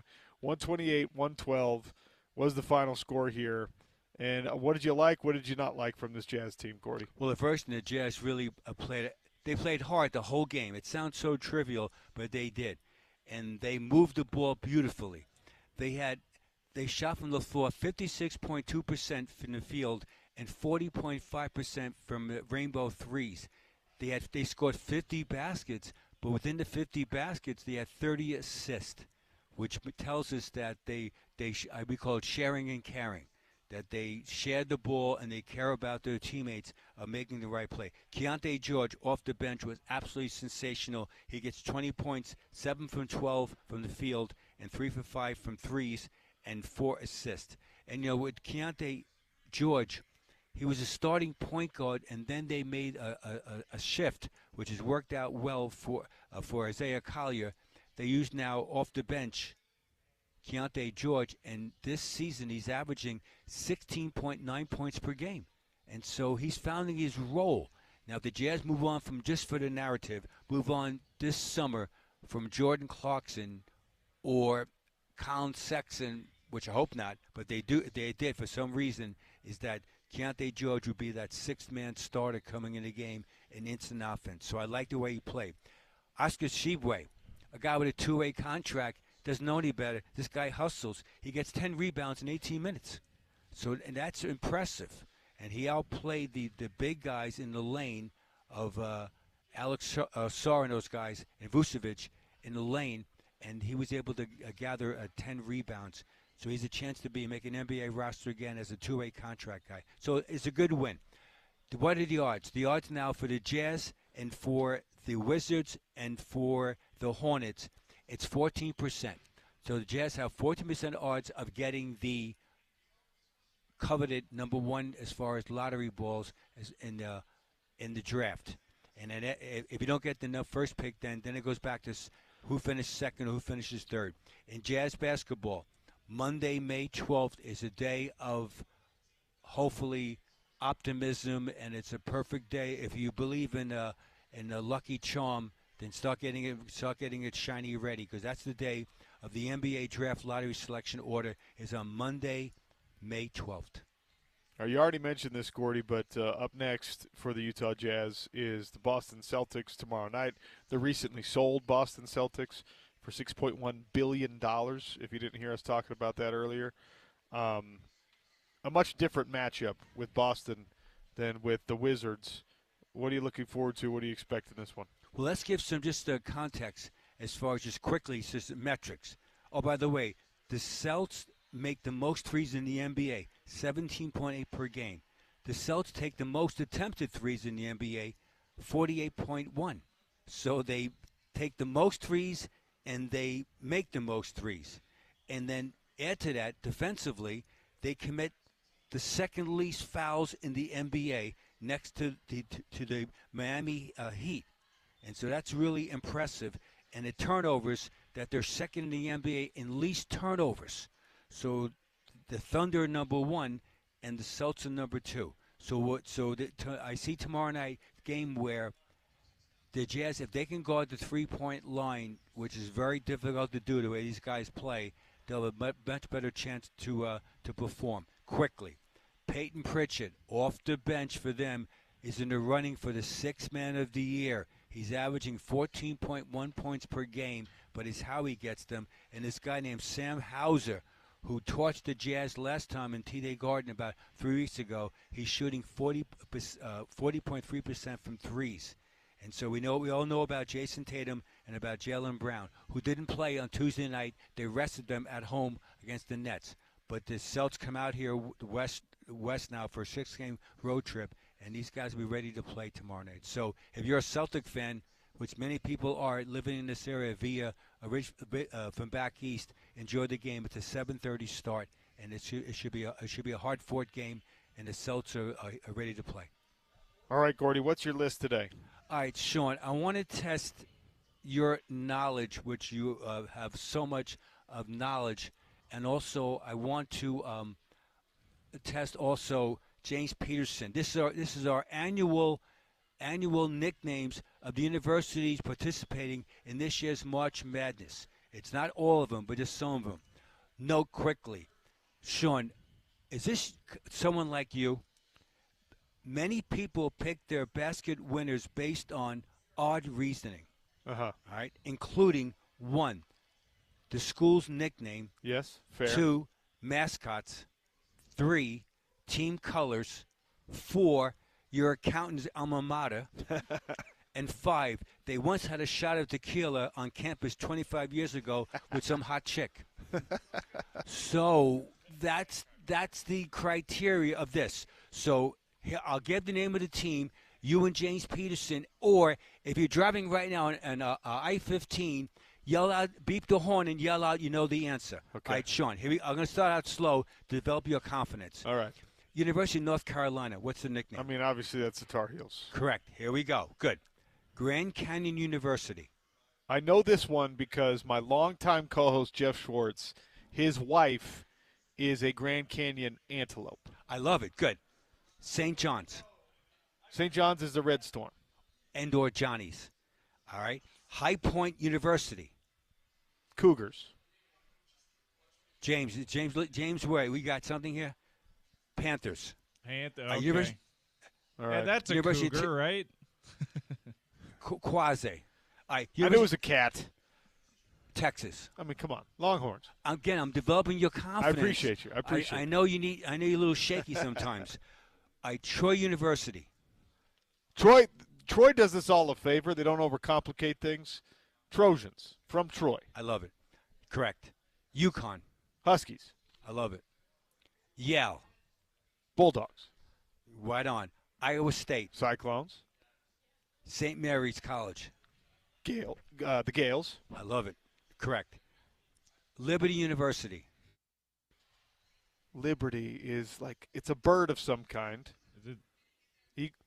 Eagles? No. It's the Flames, right? Flames. Oh, Flames. Flames. Auburn. Tigers. Montana. Grizzlies. McNeese State. Cowboys. Correct. Clemson. Tigers. University of Akron. Zips. Zips. And weirdly they use a kangaroo as the zip. I love it. Wisconsin. Badgers. Kentucky. Wildcats. Bryant University. In Connecticut. Bears. Bulldogs. Bulldogs, correct. Okay. University of Oregon. Ducks. VCU. The Rams. Norfolk State University. Ooh. Michael Vicks. Trojans. Who? The Michael Vicks? Oh, because The he's Michael their, Vick. he's their, their football coach. No, you're right. No, I had no you're right. idea. Okay. You're right, but you're wrong. The Trojans? No. I love it. You're guessing, though. The Knights? All right, one more get. No. Spartans. Oh. And the last one to develop your confidence, University of Florida. Go Gators. Go Gators. Thus, that's my list of today. You've seen right now Sean excel in it, and James Peterson a little shaky back in the office right now. But this list is based on developing confidence. You know what? OC's I'm been stumping me upset. all week. I'm upset that I didn't get Flames, and that I blame Liberty for that because their like logo has a bird. Does it not? Am I wrong here? I swear that there's a bird involved. With flames? No, flames would be like a fire. Where it's we're flame. We're on fire. Our team is on fire. We're getting football. We're getting first downs. In basketball, we're making rainbow threes. We're on fire. We're sizzling. So, I shouldn't blame others. They do have a bird in it, though. It does look like an eagle or some kind of bird of prey. Okay, see? What's the deal, Liberty? Grievance. I'm going to air that grievance today. So our list today is, again, it's there's no rhyme or reason to March Madness. The more you know, there's the less you know. And that is absolutely a truism. Okay, in your bracket, who do you have winning it all? My bracket, you mean my losing bracket? Okay, here we go. My final four are Auburn, Florida, Arizona, and Tennessee. Okay. Winning it all is Auburn, who lost last year in the first round. Yeah. And so this is a redemption tour by the Auburn Tigers. The SEC has 4 teams in it. They're absolutely loaded. It's an incredible league. It's so hard. Those guys are battle-tested, every team, so it should be fun. Gordy, it's a good thing you didn't have Louisville in your Final Four because they just fell to Creighton, 89-75. And Creighton in Big East right now, and they can shoot the ball, and good for them. So if you're a Creighton fan living in Omaha, Nebraska, good for you. I'm just showing Gordy right now on my laptop that Liberty does indeed have a bird of prey of sorts as their Flames mascot. It just doesn't make sense. Gordy, thanks for being here, as always. Love hanging out with you for an hour. Thanks, guys. Peace out. Guys, we are down here at Ken Garff Nissan, 777 South, West Temple. Isaac was sitting down with us as Gordy was quizzing me on the mascots. Isaac, it looked like you knew most of the answers to those. I knew a few. There was a few that stumped me there, especially that Bryant one. But you pulled it out. You pulled it out. Bears, Bulldogs, whatever. And before, I just got to say, it's been a pleasure being right in front of Gordon, like all-time legend. So this has been really cool. Yeah, he's the man. And you guys are hooking everybody up right now with the March Mayhem sales event. Major. I mean, this is one of our biggest sales events of the year, if not our biggest. We have 2 really big ones. We have the March Madness and we have Black Friday. But this March Madness sales event, it is huge. We're offering employee pricing on all new Nissans and great deals on all of our used vehicles as well. We have some really nice vehicles on the lot as well. And when I'm talking employee pricing on all new Nissans, I don't just mean specific ones, right? Like the Versa, the Sentra. I'm talking the all new 2025s that just released. We're talking 25 Armada, 25 Kicks, 25 Murano. All these new body styles that just got reverted after years that these dealers are marking up. We're offering for employee pricing all weekend. So just fantastic deals. It's a good time. What if my credit is not the best? I mean, we work with people in all sorts of different scenarios. I mean, that's one of the things. Ken Garff, we hear you. Willing to sit you out, hear out the scenario. But we work with people in all different situations. I mean, we kind of specialize in subprime credit, and then all of our vehicles are very, very aggressively priced as well. So we're looking at some of our new vehicles that have $20,000 off, like EVs, $20,000 off. Rogues, $8,000 off. So, I mean, if you're in a rougher credit situation, now's the best time because you're getting so much money off. Will you take my trade in?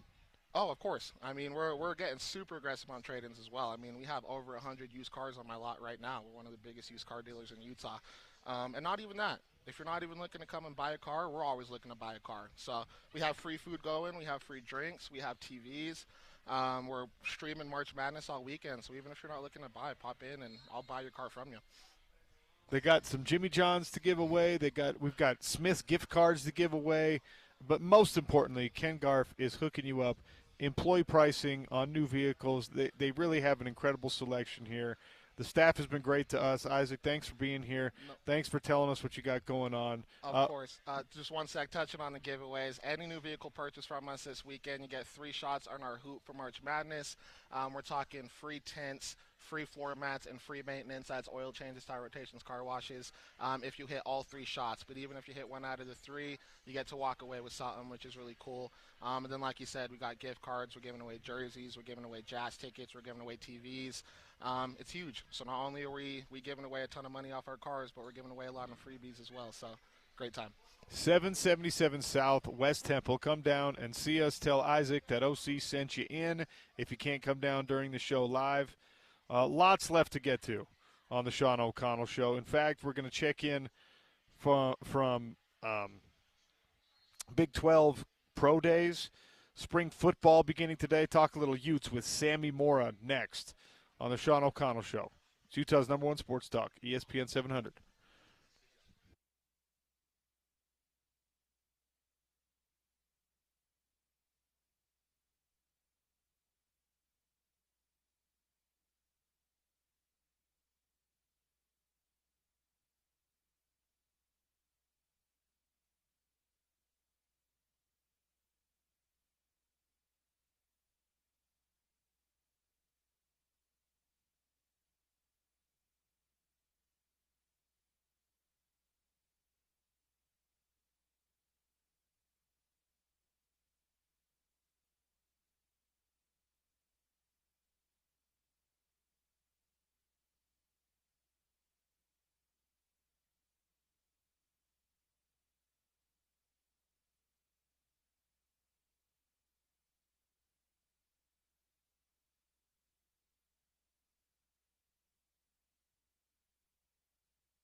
live from Ken Garff Nissan, 777 Southwest Temple.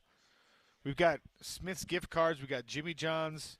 They got NCAA March Madness games on the televisions. They have employee pricing on all the new Nissans. Come in, say hi, and I'll throw one of these Smith's gift cards at you, like Gambit from the X-Men. Spring football begins today at the University of Utah. Sammy Mora, Utes Insider, joins us now to talk about all things Utes. Sammy, welcome to the show. How are you? I'm doing good. How are you? Doing awesome. Tell me the burning questions on your mind as spring football begins. What's the number one thing you need to know before the end of this spring football campaign for Utah? Well, I don't have one. There's like 3 or 4 that are burning, but I think the biggest one for me is the depth at defensive tackle. Obviously, you lose 2 to the portal. You have Junior Tiswin take his talent to the NFL. So there's just, outside of like a couple of players, it's kind of wide open in that defensive tackle room. So I think that's going to be one of the biggest things that I'm watching as spring unfolds this next couple of weeks. I feel like we're in a bizarro world, Sammy, because that is a valid question to be asking. But most years when you talk about Utah football, it's like death taxes, the D-line's going to be good. We could be certain of all of these things. And yes, in this 2025 campaign, at least as far as we progress in it right now, there's 70 tackles on the roster at this moment. And a couple of them have a bunch of reps under their belt, but the rest are complete unknowns. It's upside down. We're living in the upside down right now with Utah football. It's a very strange place to be when we have to question Utah's D-line. Yeah, and I think the thing is I think that I understand the concern about the defensive tackles, but like you said, like Utah does such a good job at coaching up their defensive tackles that, while there isn't a lot of experience, the cream is always going to rise to the top, and that's very much Utah's mold, especially on the defense. And, hopefully by the time the season ends, it's all kind of like a flash in the pan moment of, okay, why were we all super worried about the defensive tackle room when in reality they were fine. They were fine from the jump. So I think, yeah, it's a weird world to be in that this is one of the biggest things because you're so used to being, other questions like on the offense, like what's this going to look like on the offense? What's that going to look like on the offense? And so for the fact that one of Utah's historically best position groups is the biggest question it is wild. Well, a lot of what happens in college football begins and ends with the quarterback position. Ute fans are acutely aware of that after the last couple of seasons of Utah football. What do you think this depth chart looks like? Obviously, they brought in Devin Dampier to be the starter. Isaac Wilson tested the waters of a transfer portal but immediately came back out. Nate Johnson has transferred back to the program. What do you think the hierarchy at quarterback looks like by the end of spring? So obviously, I think you think Dampier's locked in that QB1 job. I'm very interested in that backup battle. I personally think it's going to be a 3-horse race between Nate Johnson, Isaac Wilson, and Brendan Zerberg, the Oklahoma transfer. I think the 3 of them all, this isn't like last year or any other year where the returner, in this case would be Isaac, has the upper hand because of the offensive scheme and stuff, considering that this is a brand new offense for Utah. All 3 of those guys seem to be, from my vantage point at least, all on the same footing and on the same level. And so I think all 3 of them bring something different. Nate has the speed that Utah fans have known for the past few years. It's going to be interesting to see if he has developed as a passer during his stint at Vandy. And then, Wilson, will he make that jump from his freshman to his sophomore season like you see a lot of players make? And then Zerberg kind of is that dark horse for me. He was recruited by Jason Beck when he was at Syracuse. So there is that relationship there, but he has not had a single live rep. He redshirted last year at Oklahoma, so it's going to be interesting to see how he fits into the mix. But I think one of those 3 is probably going to be – obviously one of those 3 is going to be your backup. But then, Nate Johnson's going to see the field one way or another, whether it's he is the backup or they use him as a gadget-type player. Because with his speed, I feel like that's something you're going to want to use whenever you possibly can. As you are acutely aware, and I think everyone who's been following this Utah team is, like, you have a unique situation, not only with a lot of fresh faces in the offense, but especially the running back room. There's nobody back. You got a new coach. You've got all new players at running back. And much like the D-line, running back has been a relative constant for Utah football. It's been a place where you felt like there was always going to be something reliable, especially behind this year's offensive line. You expect the run game to be productive. But, I mean, we're taking the low-hanging fruit here, Sammy. What do you think the running back picture looks like? Again, like that, like you said, it's like that weird thing where it's like you're kind of in the upside down. You don't know what's going to happen with the running back room. But landing Wayshawn Parker out of the portal from Washington State was by far, in my opinion, one of the biggest wins of this entire portal cycle for Utah. He had a lot of suitors when he put his name in the portal from Washington State, and he elected to follow his running backs coach to Utah. And so I think he's going to quickly solidify himself as running back one, but I am more interested in Daniel Bray, the true freshman from Fort Worth, Texas, Naquari Rogers, the New Mexico transfer, and Devin Green, the UNLV transfer. I think those three all bring something vastly different to the table. Bray, obviously, he's fast. He is a speedy guy. I kind of equate him to put into perspective from up to Utah players who might not have, or Utah fans that might not have watched this film, kind of a Dijon Stanley type back. Fast, good hands, twitchy, can get down the field and make an impact play. Rogers obviously has that familiarity with Jason Beck as he transferred from New Mexico to Utah. So that's an added bonus because he is going to be one of your veteran leaders in this room. And then Devin Green, again, another guy that hasn't seen a lot of time, but at UNLV last year, but he flashed. He had a couple of big carries. And so I think that there's a very strong chance that from my vantage point at least, I think Utah could turn into like the running back rooms of past, where it wasn't like there was a hierarchy, but it was mainly a three-headed monster. Or in this case, it could possibly even be a four-headed monster of four guys who are able to carry the rock for a X amount of time and can get the job done. So I think that's something that's going to be fun to watch because all four of those guys are extremely talented. Sammy Moore, Utes Insider, our guest here on the Sean O'Connell Show for a couple more minutes, talking all things spring football. What is the place like when you're worried about all the questions and you're worried about all the uncertainty? What's the place you can look to and be like, but everything's going to be okay there in that position room, or because Kyle Whittingham's back, or whatever it is? Where's the pacifier with this Utah football team right now? It's the offensive line, hands down.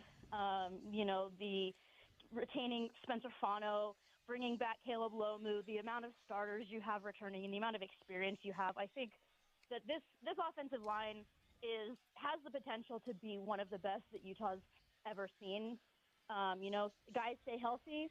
This could be a very special group. And if Utah does things the right way, if these guys play at a high level, I mean, this might be a bold, sweeping statement, but I think that all five of those guys could possibly hear their name being called into the NFL draft at this time next year.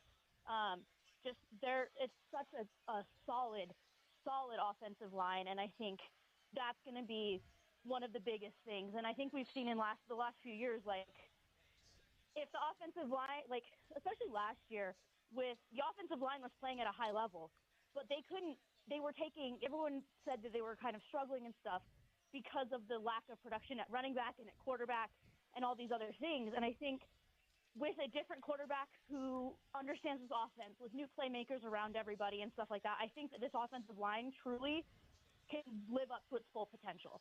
And I think that if anything, this is probably going to be the group that fans are the most comfortable with as we head into fall.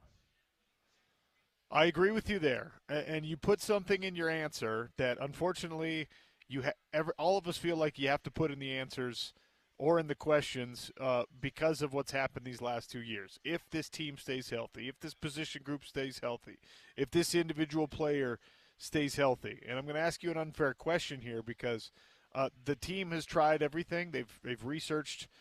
They've changed strength and conditioning. None of us know why Utah's been so unlucky with injuries these past couple of seasons, but it has been really, really bad. Is there a reason for us to believe it's going to be better in 2025?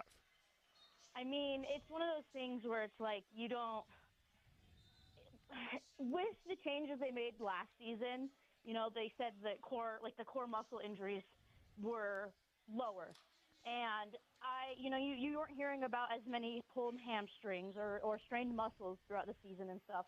And I think that a lot of the injury, like at least from my vantage point, a lot of the injuries that Utah had last year were things that were somewhat unpreventable. Cam's finger injury, you can't prevent. He could have if he would have slid or something, but getting thrown into a Gatorade cooler and your finger getting all messed up. That's not a preventable injury to a certain extent in the weight room. There's rolled ankles. There was stuff like that. There was all sorts of things I think were not as preventable as people seem to think they were. And so if Utah can limit the preventable injuries, I think that this will be. I think this team is a really solid team. But if those non-preventable injuries start rearing their ugly head again, then maybe we're having another conversation about what else can be changed to, possibly limit those things. But this is one of those things where it's like, I wish I had a crystal ball so I could see where Utah was at in terms of injuries by the time the season ended. But, this is just, we're just going to have to roll with the punches on that front this year, I feel like, just like the last few years. Sammy Moore for another minute or two here on the Sean O'Connell Show, talking all things Utes. Let's shift the focus, if you don't mind. The Red Rocks are chasing a fifth straight conference championship. Of course, this would be the first one in the Big 12 Conference. But Utah Gymnastics this weekend at the Maverick Center. MaverickCenter.com for tickets, by the way, to anyone who wants to go check out the best of the best in the Big 12 Conference for the Gymnastics Championship at Maverick Center. Is this one a shoo-in? Are the Red Rocks taking home another championship? I feel like in gymnastics, it's one of those things where nothing – well, actually, not even just in gymnastics. I think sports across the board, nothing is a lock. And I think Utah's picking up steam when they need to. And I will say the Big 12 Conference is not as dominant in gymnastics as, Utah fans got used to in the Pac-12. Utah's the only team – in that late session in the Big 12 Championship that's in the top 10, top 15 of the rankings currently. Denver's a good team. It's taken them a while to pick up the steam. And then Arizona and Arizona State are, familiar faces with Utah. But again, they have had some very high highs and then some very low lows this season. So I think nothing's a guarantee, but I like Utah's odds if they come out the way that they looked last week versus UCLA. What about individual champions? How many gals competing this weekend have an opportunity to take home individual hardware? There is a large handful. Grace McCallum obviously is a big name that fans have come to know and love the last 4 years. Her on bars and her on beam, that's two very strong possibilities for her. McKenna Smith on vault and floor, possibly also in the all-around for both her and Grace. Avery Neff will probably make some freshman team. She's been absolutely unhuman after coming back from 2 sprained ankles in early January. She led Utah in the all-around up until McKenna Smith took floor versus UCLA last week, so she's insane. I think it would take something insanely wild to happen for Utah to not come home with at least 3 of the individual Big 12 championship titles. Sammy, great catching up with you. Appreciate your insight on both football and gymnastics today. Come down and see us at Ken Garff Nissan and drive away in a new car. That's my recommendation for you. For sure. I'll talk to you later. Thanks. 777 South West Temple, Ken Garff Nissan. Hopefully we do see Sammy. I've got Smith's gift cards to give away. They dug up a pile of flags, of BYU flags. So if there's a Cougar fan out there listening, then you can come down and grab one of these bad boys. I know that that's not going to be the hot item for the home of the Utes, but they did pull them out for us. And we're giving away Counting Crows tickets as well. So come down and sign up for your opportunity to win those. Also, great deals going on here at Ken Garff Nissan. $8,000 off, up to $8,000 off 2024 Nissan Rogues. 777 South West Temple. A tank race update after the Utah Jazz were able to win last night. We'll get that from James Peterson next on the Sean O'Connell Show. It's Utah's #1 sports talk, ESPN 700, 92.1 FM.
Sean O'Connell Show coming at you live from Ken Garff Nissan at 777 Southwest Temple. Before we check in on all the deals and opportunities for you if you're shopping for a new car, an NBA tank race with James Peterson. What do you got for me, James? So we're just gonna recap what happened last night, give you the standings, a little bit of what you can scout today in March Madness as well. A little abbreviated tank race update because we got to get to the guys at Ken Garff Nissan. I know. Last night we know the Jazz lose to the Wizards. I was there anticipating a big moment for this Utah Jazz franchise. Then they laid an egg. OC. It was very They laid an egg by winning. How dare they? Laid an egg by winning by 16. Like, what the heck?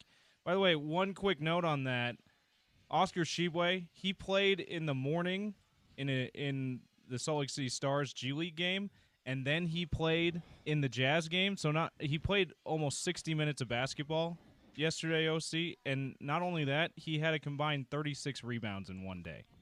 That's unbelievable. And as great as that was, his post-game interview, his post-game podium appearance was even better. The guy is a joy.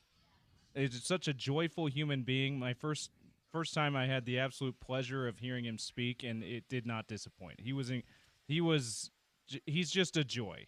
So, and he had himself an incredible day. But despite the Jazz getting the win there, as weird as that sounds. Also, Pelicans beat the T-Wolves, OC. That helps both the tanks as the Pelicans get farther away from the bottom three with the win, and the T-Wolves get a little bit worse. So we like that. Quick update on the standings. Wizards now ahead by percentage points, 15 and 53. Jazz are technically tied with them, but one more win in the win column at 16 and 54. Hornets 17 and 51, and they're still they're now 2 games back, and the Pelicans are 19 and 51, and that's 3 games back for New Orleans. Where the T-Wolves, they're tied for 7th now with the Clippers. Clippers moving to a tie with them, and they're now a game behind the 6th-place Warriors. Some March Madness scouting. Only one guy projected to be a lottery pick, according to ESPN's latest mock draft, OC. That's Yegor Demin. That's the only guy who's playing today, which is wild. All the rest of them are playing tomorrow. So you're going to get way more or scouting they're not in the tournament tomorrow. at all. Or, in the case of Rutgers, Dylan Harper, Ace Bailey, and then Trey Johnson, Texas's guard, they got eliminated in the first 4 yesterday. So we will not be able to see any more of those 3 guys. The rest of the guys, the Duke players, including Cooper Flagg and others, will be making their March Madness debut tomorrow. So it's going to be a much bigger scouting day of projected lottery picks tomorrow, OC. That's your very quick NBA tank race update. All right, thank you, James, for that. A little bit of depressing one because of what happened with the Jazz, but that's okay. We're going to get Shahan Jayaraja in about 5 minutes here on the Sean O'Connell Show. But first, Sam has been kind enough to host us here at Ken Garff Nissan, 777 South West Temple. Is it fair to say these are the best deals of the year? We there? There we are. There we are. Sean, these are the best deals in probably since 2019. We're probably going on 5-6 years. Oh, for real? For real, of deals this good. The best deals since COVID. Yes, since pre-COVID, because the market got crazy, things got insane. We are doing full invoice pricing on any new car today, tomorrow, and Saturday for our March Mayhem, kind of a March Madness basketball fun event that we're doing. We've got so much going on, Sean. You've been seeing it. Yeah. You guys have a lot of giveaways going on. We're doing even more stuff tomorrow and Saturday. And the biggest thing is if you buy a new or used car right now, you get to shoot 3 shots on our little hoop on the showroom. And you can win up to 2 years of free maintenance on our Advantage Care, free tint, or free all-season mats. If you make all 3 shots, you get all 3, Sean. It's a pretty awesome deal. And as much as I enjoy like the little spiffs that you add on, the pricing is what really should get you out here.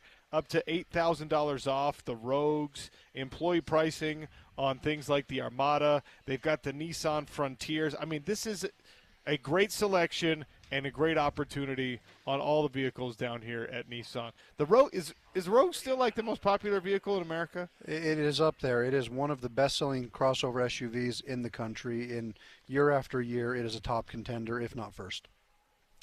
Come down here, ask for Sam, tell him OC sent you in, and they will hook you up at Ken Garff Nissan, 777 South West Temple. All right, take a quick one here. We come back with Shahan Jayaraja. He is at Big 12 Pro Days at the Star in Frisco, Texas. We have some numbers on tight ends and running backs now participating today.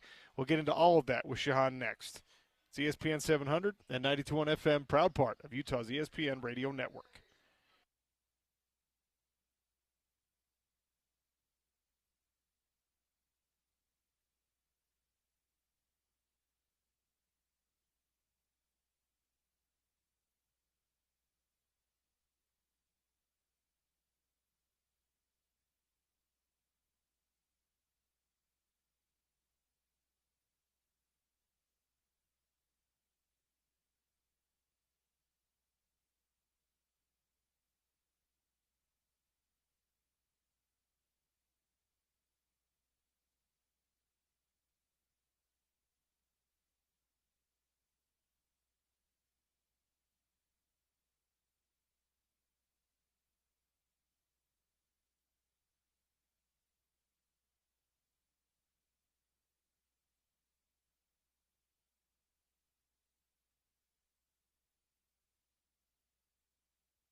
Utah Spring football begins today.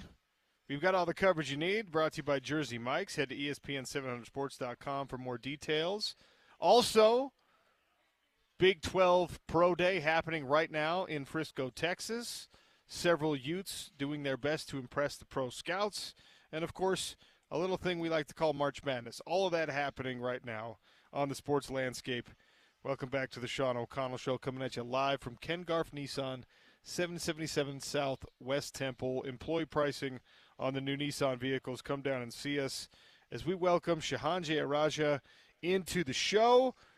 He's down there in Frisco taking in the Big 12 Pro Day, national college football writer at CBS Sports. Shahan, welcome back to the Sean O'Connell Show. How are you, sir? I'm doing great. Thanks for having me. So, who's impressed you most so far? Who's impressed everyone most so far down at the Big 12 Pro Days? Yeah, it's a good question. You know, it's obviously such an interesting event to kind of get a look at. For me, I think that Ollie Gordon was one of the guys who, especially as a pass catcher, just performed a little bit better than I expected. He obviously is known so much for his ability to run between the tackles. He had a great catch down the sideline on one of the deep route balls. So he is definitely somebody who impressed me a little bit. Another one who comes to mind is Nicholas Martin, the linebacker from Oklahoma State, who performed yesterday. He had a really good time in the 40-yard dash. He also had some of the best agility testing out of anybody at his size. But, you know, I think that those are two of the guys that really stuck out in the early going.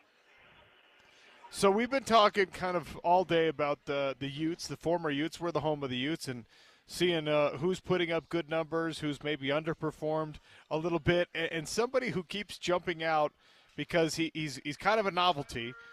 Caleb Lohner, the tight end who caught 4 passes this year for 4 touchdowns in his 1 year of college football after being a career college basketball player.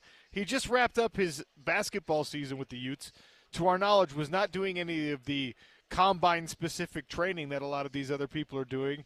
And, of course, he goes down to Frisco because there's the possibility that he might get a little look by the pros. And he's putting up some interesting numbers here. 4.69 in the 40, big-time vertical jump, 19 on the bench press for a basketball player, pretty darn good. What should we be reading into, you know, the physical performance of a guy who's just still learning the game of football? It's a great question. And, you know, it's funny, I actually got to cover Caleb a little bit when he was actually down at Baylor as well playing basketball. But, you know, his physicals, like you've mentioned, are really, really good. I mean, I think that he looks very comfortable running. He looks very comfortable in drills. He has good hands for somebody who hasn't had to do a lot of pass catching in his life.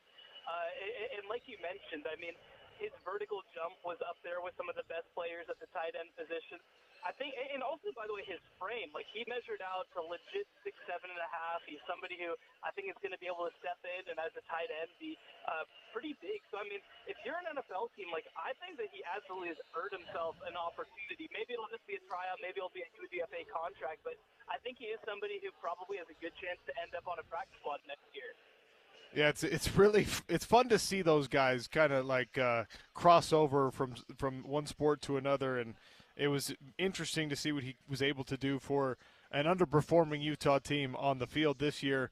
I kind of hope we get to take another look at him as a pro football player, but we'll see how it all plays out for Caleb Lohner. When we compare this event to what we saw from guys, and there's a lot of crossover. A lot of guys who were at the NFL Scouting Combine are also at this Big 12 Pro Day. Some of them, of course, this is a larger event for players from individual schools, 200 players from Big 12 schools, 200-plus players going down there. So not everyone gets invited to the NFL Scouting Combine, and a lot of those guys are relying on this opportunity. How much similarity is there between the position-specific drills being run, between the overall structure of the days, et cetera, between this Big 12 Pro Day and what guys experience at the NFL Scouting Combine? Yeah, it's very similar, and, you know, that's kind of the idea, right, is for some of these guys who maybe might not have gotten Combine invites to kind of go through something similar and be able to show off some of these similar skills. So they try to make it as normalized as possible. And, you know, I've gotten the chance to cover as well on campus pro days. You know, this is much more Combine-like than it is campus pro day-like, but you still do get a little bit more comfort. You know, I know that one thing people talk about all the time with taking part in the Combine is There's all sorts of medical testing in the morning. They don't have to deal with all of that necessarily at this event. So you get to be a little fresher. You get to be a little bit more alert. You get to be surrounded by a lot of players that you know and that you've competed against. So it's somewhere in the middle, but it definitely leans more towards combine. Part of the thing with the combine is obviously the interviews, and that's where a lot of evaluation takes place. The rumor mill buzzes after interviews. You hear about guys who perform well in those, guys who don't perform quite so well in the interviews with teams. Is every NFL team represented right now in Frisco, Texas? And is it the same guys asking the questions as who would have been there for the NFL Scouting Combine in Indy? Yeah, we were told that, the vast majority, if not all, of NFL teams are here. There are also scouts from the CFL. There are also scouts from the UFL. It's potentially different people because, so many of these teams and programs have national scouts, but then they also have more regional scouts. And so, for example, like with some of the guys who are regional scouts who might be doing some more conversations and interviews here, they might be scouts in some instances who actually know these players a little bit better than some of the national scouts who might have been at the NFL Draft Combine. So it can be a little bit more of a friendly combine from that perspective. And again, it ensures that people who are around really know these players even just a little bit better. Shahan Jayaraja is my guest, college football insider here on the Sean O'Connell Show, talking about the Big 12 Pro Days underway right now in Frisco, Texas. Is there anyone that, people are kind of holding their breath and waiting to see what Shedeur Sanders does or if Travis Hunter is going to show up? Is there any kind of buzz around an individual player down there? Well, so a lot of the best prospects in the conference, honestly, have not decided to participate. So Travis Hunter did not travel to come here. Tetroy McMillan did not travel to come here. Cam Scadaboo. Shedeur Sanders is here, but he's more just doing appearances and supporting his teammates. I think certainly, there is absolutely a Colorado contingent here of people, and that they have some of their receivers. Jimmy Horn is here. Will Shepard is here. LaJonte Webster. Shiloh Sanders as a defensive back will participate later. So those guys definitely have a little bit of a group here kind of there to watch them. I think the other thing, too, so many of these guys and some of the top players are DFW kids or Dallas kids. So, Ollie Gordon from Oklahoma State had a big collection of family here to watch him. And that's been true over both the days. I mean, obviously, even in the Big 12, especially for some of the legacy members, DFW is the capital in so many ways of recruiting. So a lot of family members here and a lot of agents here as well. I don't know where you stand on mock drafts. I know what they are. It's just content for us on Sports Talk Radio to talk about. It's clicks, it's reads, and things like that. But most of the mock drafts see a pretty serious underrepresentation of the Big 12 Conference at the top in the first round. Anywhere from, maybe one Big 12 player gets drafted and Tetroy McMillan in the first round to the more optimistic outlook. I think even that was only 3 or so. Is that a problem for this conference? Yeah, I mean, I think it's definitely something that the league needs to continue working on, right? I think what's always going to be interesting about the Big 12 is, there aren't necessarily the same number of hyper-elite recruiting programs in the Big 12. And that's true. I think that's always been true outside of Texas and Oklahoma. So I do think that the more players that come through and go to the NFL from the league, the more kind of credibility the league will have also from a recruiting perspective. But it will help the fact that Tetroy McMillan went to Arizona and will be a top 10 pick in the draft. It will help that Colorado will have 2 top 10 picks potentially. So I think that it's a multi-year process. You want to see stars. You want to see guys that come through and have success and increase their stock. But I do think that long-term is something that they have to continue going in. So, right now, you just put this out, I think today, right? This, okay. It says 6 hours ago. Okay. 5 teams are the Big 12's legitimate national championship contenders for the 2025 season.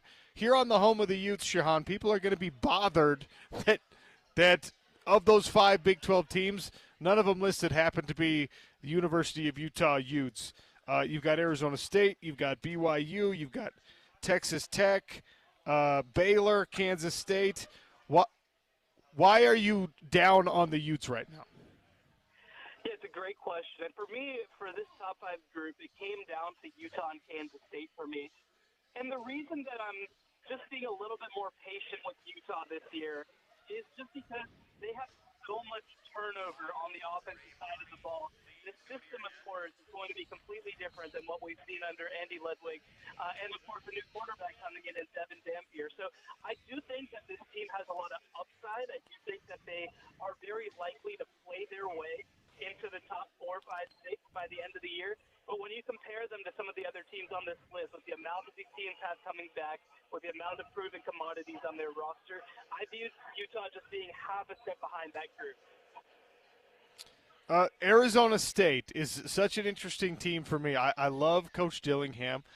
They utilized Cam Scatteraboo a lot last season. And obviously, he's on to the NFL. He's moved on.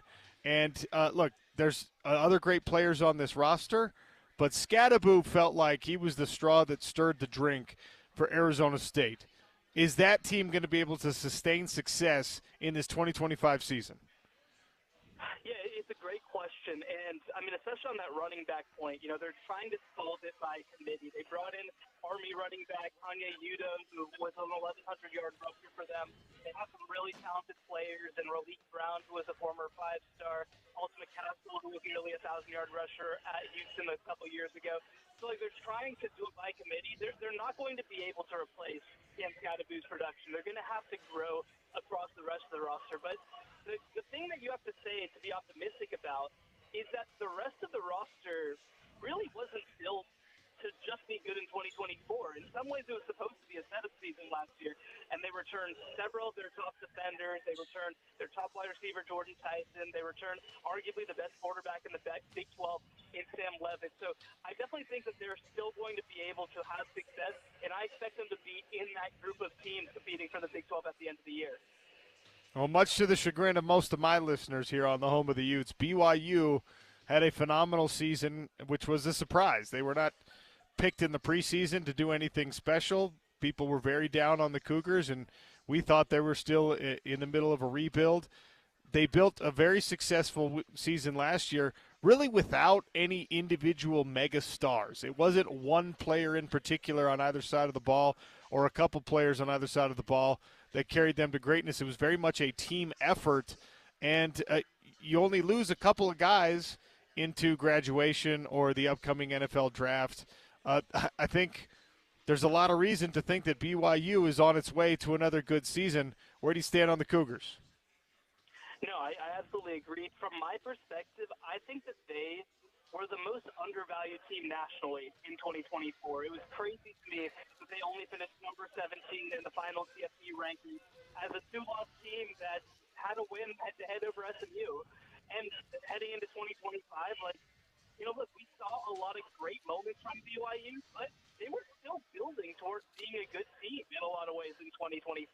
Jake Retzlaff is back. I expect him to take a step, and I think the biggest reason for optimism and improvement from last season is their running back, L.J. Martin, was unhealthy for so much of the first half of the year. If he's able to be healthy and take a step, I mean, again, this could be one of the more complete offenses that we've seen from them in a little while. So I expect them to be right there in the mix. And, again, I would not be surprised at all if they're even better than last year.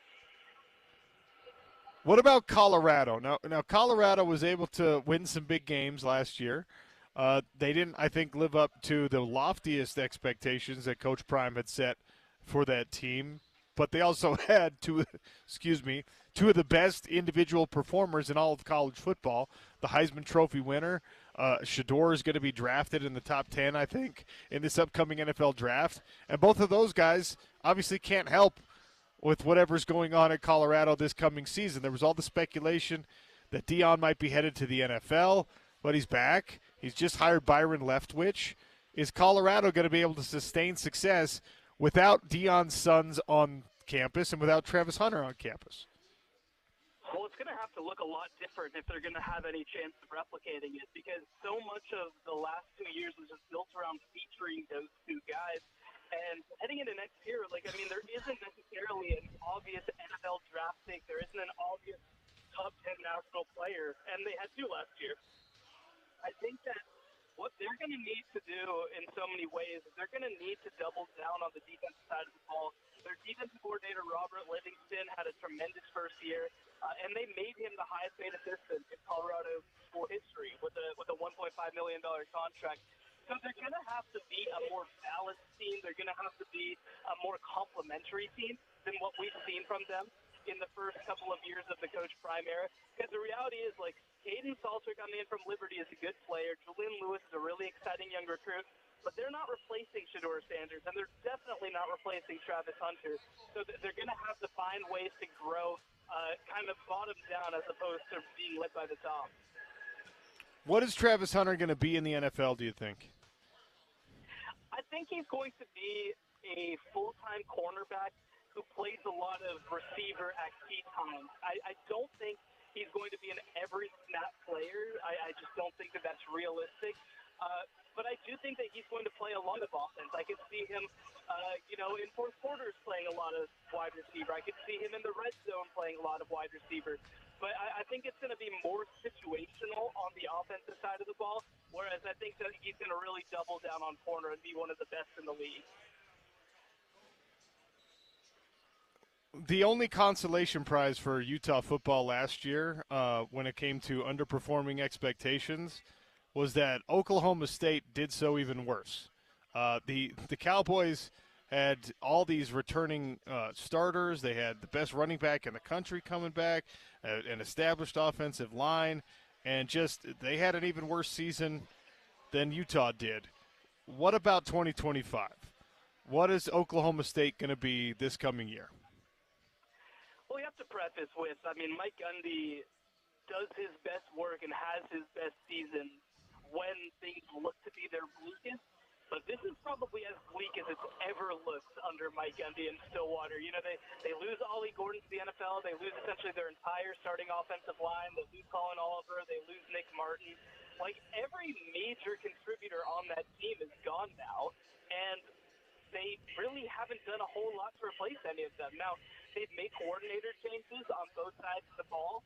Todd Granson's going to be running the defense. It's going to be a different kind of look, but it's really hard to see what their pathway to success looks like in 2025. They added an interesting young quarterback in House Haney, a transfer from TCU who was a blue chip player, but I just don't know who they're going to be able to lean on in 2025, and it makes for one of the more perilous situations in the Big 12. I think they're going to be picked bottom three in the conference.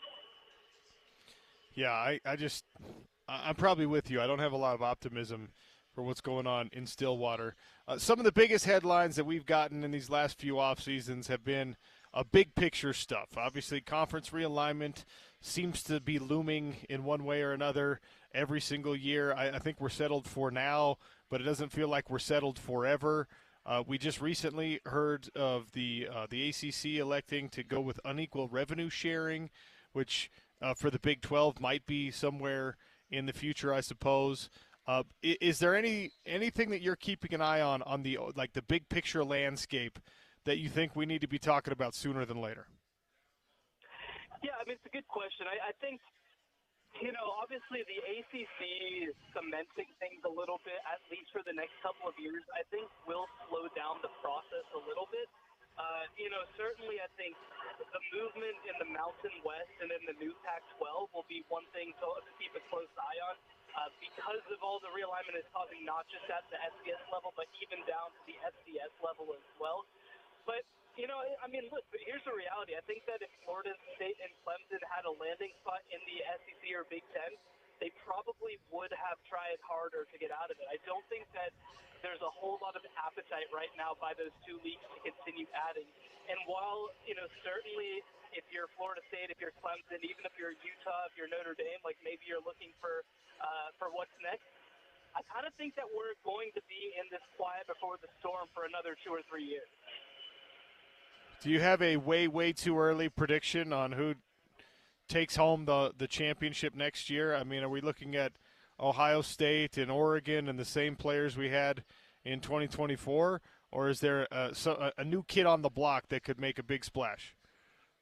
Yeah, it's a great question. I do think that heading into next year, like things were open this year, I think they're going to be even more open in 2025.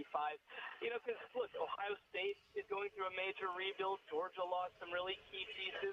A team that I'm actually really intrigued by, and I'm curious if they can take another step, is Notre Dame. They obviously played in the national championship game last year. They won multiple playoff games, but there were limitations on that team, especially in the passing game. They just were not an elite team.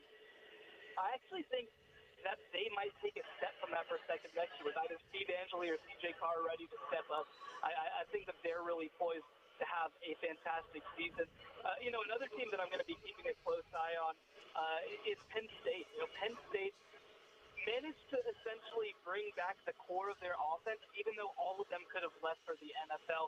And especially heading into year 2 under offensive coordinator Andy Kotelnicki, I just think that they're going to be a much improved team.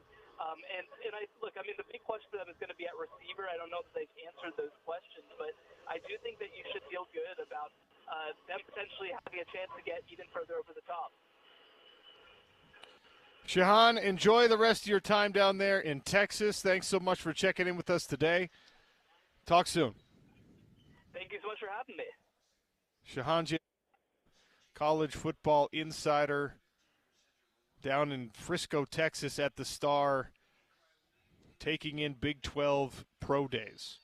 We got some numbers from Big 12 Pro Day. How did Mekhi Bernard perform? More on Caleb Lohner's performance. We'll get to that here on the other side. Sean O'Connell Show today is coming at you live from Ken Garff Nissan at 777 South West Temple in the heart of Salt Lake City.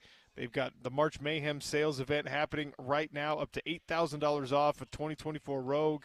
Bracket busting deals. You can take the 3 shots on the Papa Shot for complimentary maintenance for 2 years, tint, all-season floor mats. If you hit all 3 shots, you get all 3. And we've got free food. We got giveaways. I got gift cards. We've got it all. Come see us at Ken Garff Nissan in Salt Lake City, 777 South West Temple. The Sean O'Connell Show continues with updates from Big 12 Pro Day next on Utah's #1 sports talk, ESPN 700.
Sean O'Connell Show at the Ken Garff Nissan dealership at 777 South West Temple. $295 for a Rogue lease. $295 a month to drive one of the most popular cars in the country. How about $495 a month for a Frontier Pro 4X? That's on a lease payment. We got food, we got drinks, we got giveaways. Ken Garff Nissan, 777 South West Temple.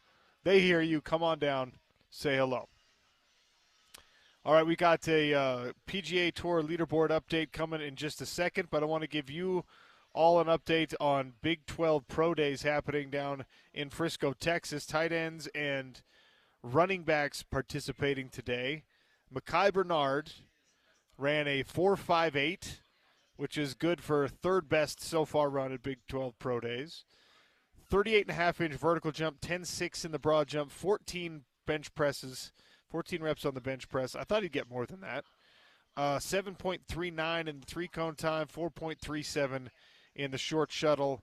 And I already told you what Caleb Lohner was able to do, 4.69 in the 40, 37-inch vertical, 10 feet 6 inches on the broad jump, 19 reps on the bench press. He's a big, big dude, and he's going to get an opportunity in the NFL. James, this is really interesting. If you filter the results by vertical jump, 5 of the top 10 performers so far, no DBs yet, no quarterbacks yet, no wide receivers yet, but O-line, D-line, tight ends, running backs, linebackers. 5 of the top 10 performers in vertical jump are Utes at this thing. Yes. So apparently if you go to Utah, you can jump. And you gotta think, even though you said they're not DBs that you close your eyes, you're like, yeah, a DB could use some leaping ability. They could use that to their advantage. I could see teams wanting DBs who've got a great vertical.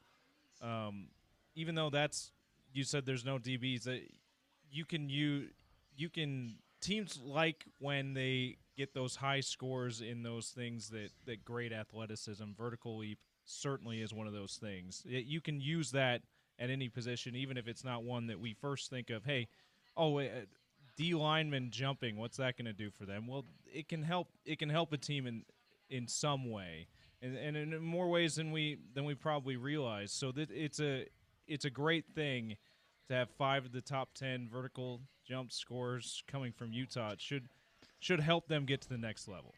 It's an indication of explosiveness. 4 of the top 10, by the way, in the broad jump. So good work by the strength and conditioning program up there at the University of Utah. One thing interesting here, Mekhi Bernard weighed in at 199 pounds for this. Oh, wow. That feels light for him. It does, doesn't it? Yeah. I don't know if that's necessarily a good thing. 199 for Mekhi Bernard. Maybe he was trying to maximize his speed, but you want to see your running back over 200 pounds for the most part. Standing 5'10", 199 for Mekhi Bernard. I wonder if he's gotten, in this pure speculation, I wonder if when he's talked to some scouts and people at the next level, his agent has talked to people, I wonder if they've come back with feedback that he's probably more suited to be a return guy, maybe a more of a receiver out of the backfield. We certainly know he's got the hands to do that. He made some great plays with his hands over his years at Utah, and I wonder if it was deliberate. Okay, let me get quicker then. I don't know. Yeah, could be. Also, Van Fillinger weighed in at 247 pounds, which I think is pretty light for him as well. So Caleb Lohner, 256, 6'7", 256. That's huge, man. He's a big guy. And watching him play basketball, it's been even more jarring this year.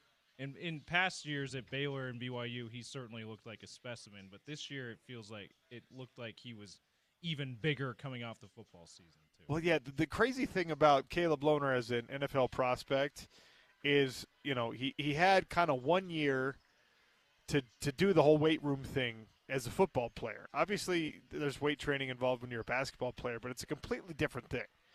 and he really only had like half a year to be in the football weight room, right? So what's his body gonna do when he's in an NFL system where they're like, okay, let's make you 265 pounds, or maybe they'll say, how about we make you 245 and we increase that speed even more? Like he's fluctuated up and down on the weight scale based on the sport and based on just inconsistency, not being in the same program and moving around the country and all that kind of stuff. So for Caleb Lohner, it's really fascinating to see where he ends up. All right. PGA Tour leaderboard update from the Valspar Championship coming. Experience the future of performance with Callaway. New shaping materials. The A1 10X Smart Face delivers up to 8 yards longer distance with even more forgiveness. That's available now at Uinta Golf. What's going on at the Valspar, James? Not a ton of big names in the field in this one, including I do not see Tony Finau in the field. They are just a bunch of them are already through round one. There's still a bunch of people out on course as well, though. Jacob Bridgman, an American, he's the leader. He's tied for the lead, and he's already through his round, so he's tied as the leader in the clubhouse right now. 4 under, along with fellow American Keith Mitchell and a couple other guys. Ryan Fox, the Aussie, he is right behind them, tied for 5th at 3 under, 1 shot back. Davis Riley, another American, 2 shots back of the lead at 2 under, tied for 7th with a bunch of other guys. And my favorite now, Jeremy Paul, no relation to Jake or Logan Paul, the German. He's also one of those tied for 7th at 2 under. So that's some of your leaders, or near the top of the leaderboard in the Valspar Championship, and your PGA Tour leaderboard update brought to you by Uinta Golf. We got March Madness happening right now. Log in to ESPN700sports.com. Check out the $1 Million Bracket Challenge. Perfect bracket wins you $1 million. Brought to you by Budweiser, Clearwater Distilling, Overtime Cards and Collectibles, Big Willie's. You know what, James? Let me just log in here, see where I'm at. I've gotten one wrong while you're doing that. I'll update people. I'll update mine with people here, because that's what everyone wants to hear, is how we're doing on our brackets. I've gotten one wrong already. I picked the upset, High Point beating Purdue. That did not happen. Everything else looking good for me. Although, are you keeping an eye on the Auburn? What's going on in the Auburn-Alabama State game? They're in commercial right now, but it's close. The Hornets, I think, down 5 and well into the first half. So they're sticking close. That's almost a rivalry game, almost an Iron Bowl, Alabama State versus Auburn. I also picked the High Point upset. That did not happen, apparently. KenPom did too, and I picked it before KenPom did. I wasn't copying KenPom, but he was on with Spence yesterday. He picked that. That made me feel really good about it, and they were close. They hung close with Purdue for most of the game, but they couldn't pull it off. Thanks a lot, KenPom. Yeah, thanks, man. You never going to look at your for us. website. No, just kidding. He still knows his stuff. So yeah, I got that one wrong as well. We're tied then, James. So update on that Auburn score: 29-27 now. Alabama State at the free throw line, missed the second free throw, so still 29-27.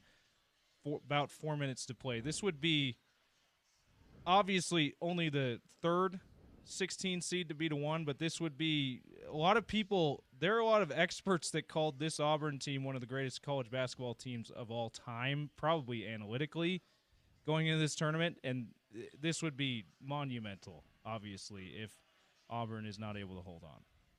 Well, if you're looking for a 1 versus 16 upset, you're not going to get it from SIU Edwardsville versus Houston. Cougars versus Cougars. Houston is up 70-32 right now with about just under 7 minutes left to play. Bumping them. That's the team I picked to win the national championship, the Houston Cougars. A lot of people like Florida. I like Houston. They're as good as they always are defensively, but this year they actually can score a little bit too, unlike past years. So that makes me feel really good about Houston. And they're proving me right so far, albeit against the 16 seed. All right, we'll take one more break here from Ken Garff Nissan, 777 South West Temple. We'll come back. We'll update you on what's going on down here, some NCAA March Madness scores, tell you where we're going to be at tomorrow. It's the Sean O'Connell Show on Utah's #1 sports talk, ESPN 700.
Sean O'Connell Show wrapping up here on a Thursday. 2 tickets to Collective Soul. If you can answer this question at 877-353-0700. The Boston Celtics have sold. We talked about this with Gordy Chiesa earlier on the show. The price for the Boston Celtics in this sale is what?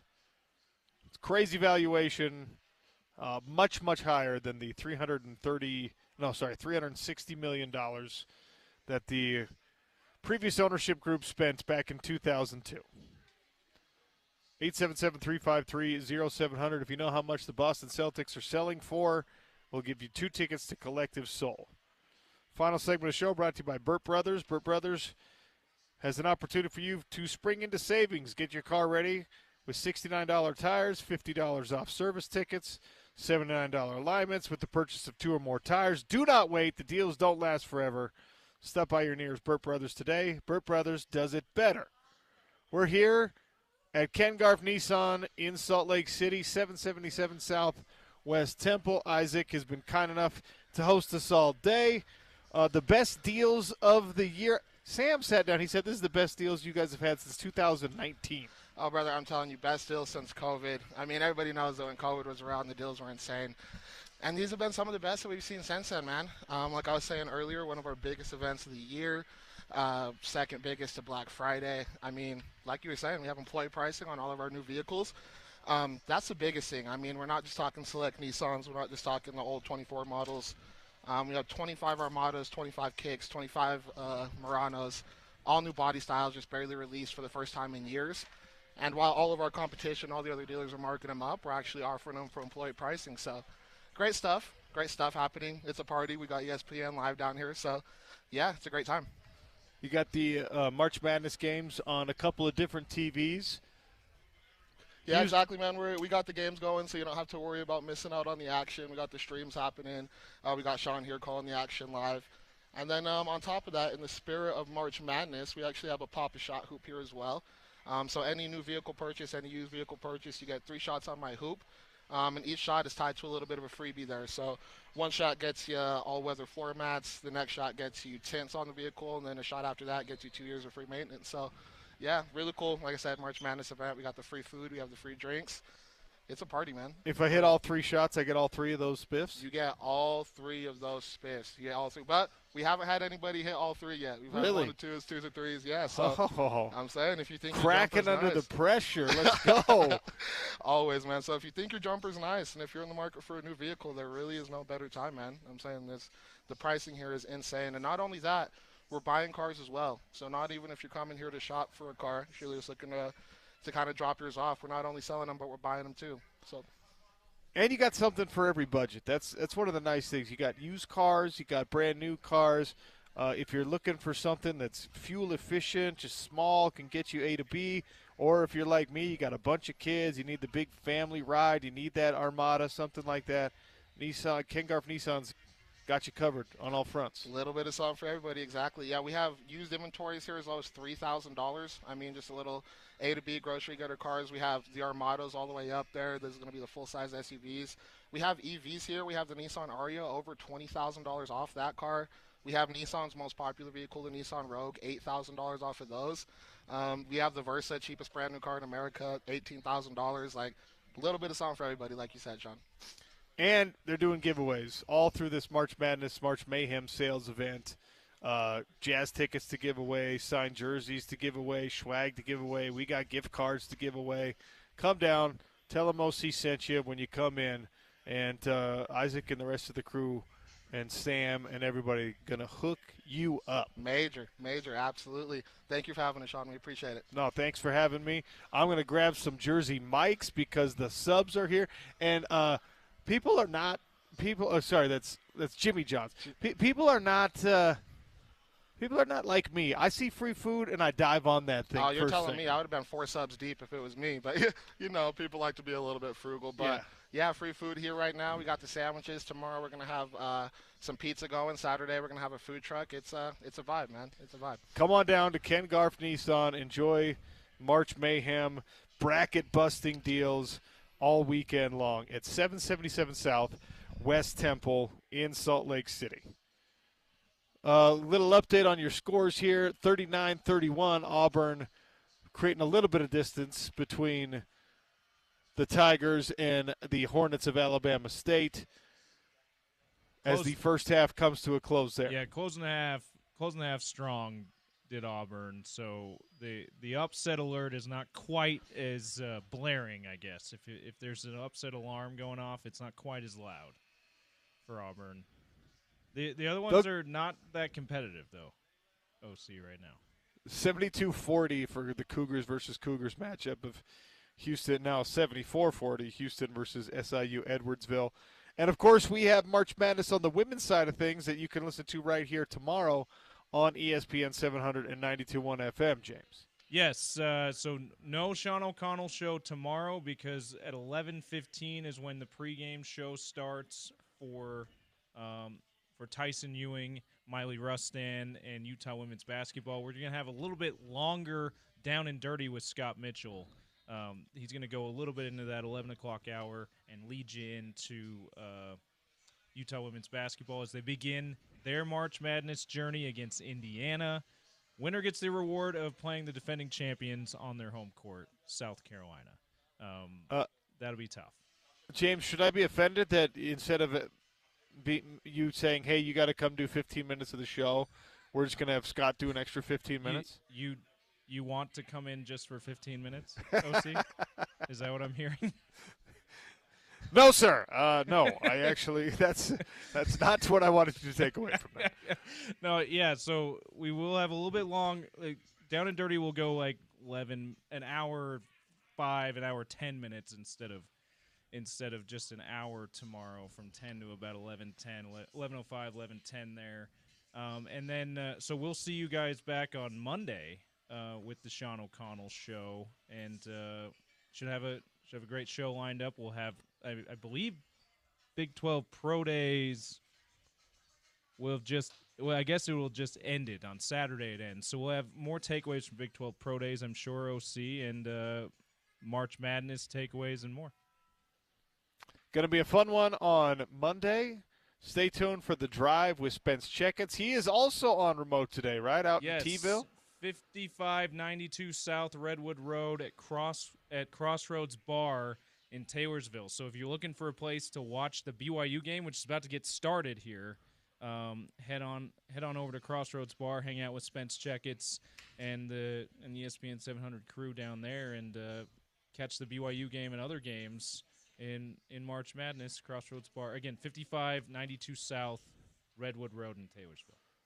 The deals, the sales, the bracket busters, they are going on all weekend long down here at Ken Garff Nissan, 777 South West Temple. Tell them OC sent you in, and they are going to hook you up with great prices on great cars. Big thanks to Nissan for Ken Garff Nissan for having us out here today. James, great job as always. And thank you, thanks to all of you for listening. That's it for the Sean O'Connell Show this week. It's Utah's #1 sports talk, ESPN 700, 92.1 FM.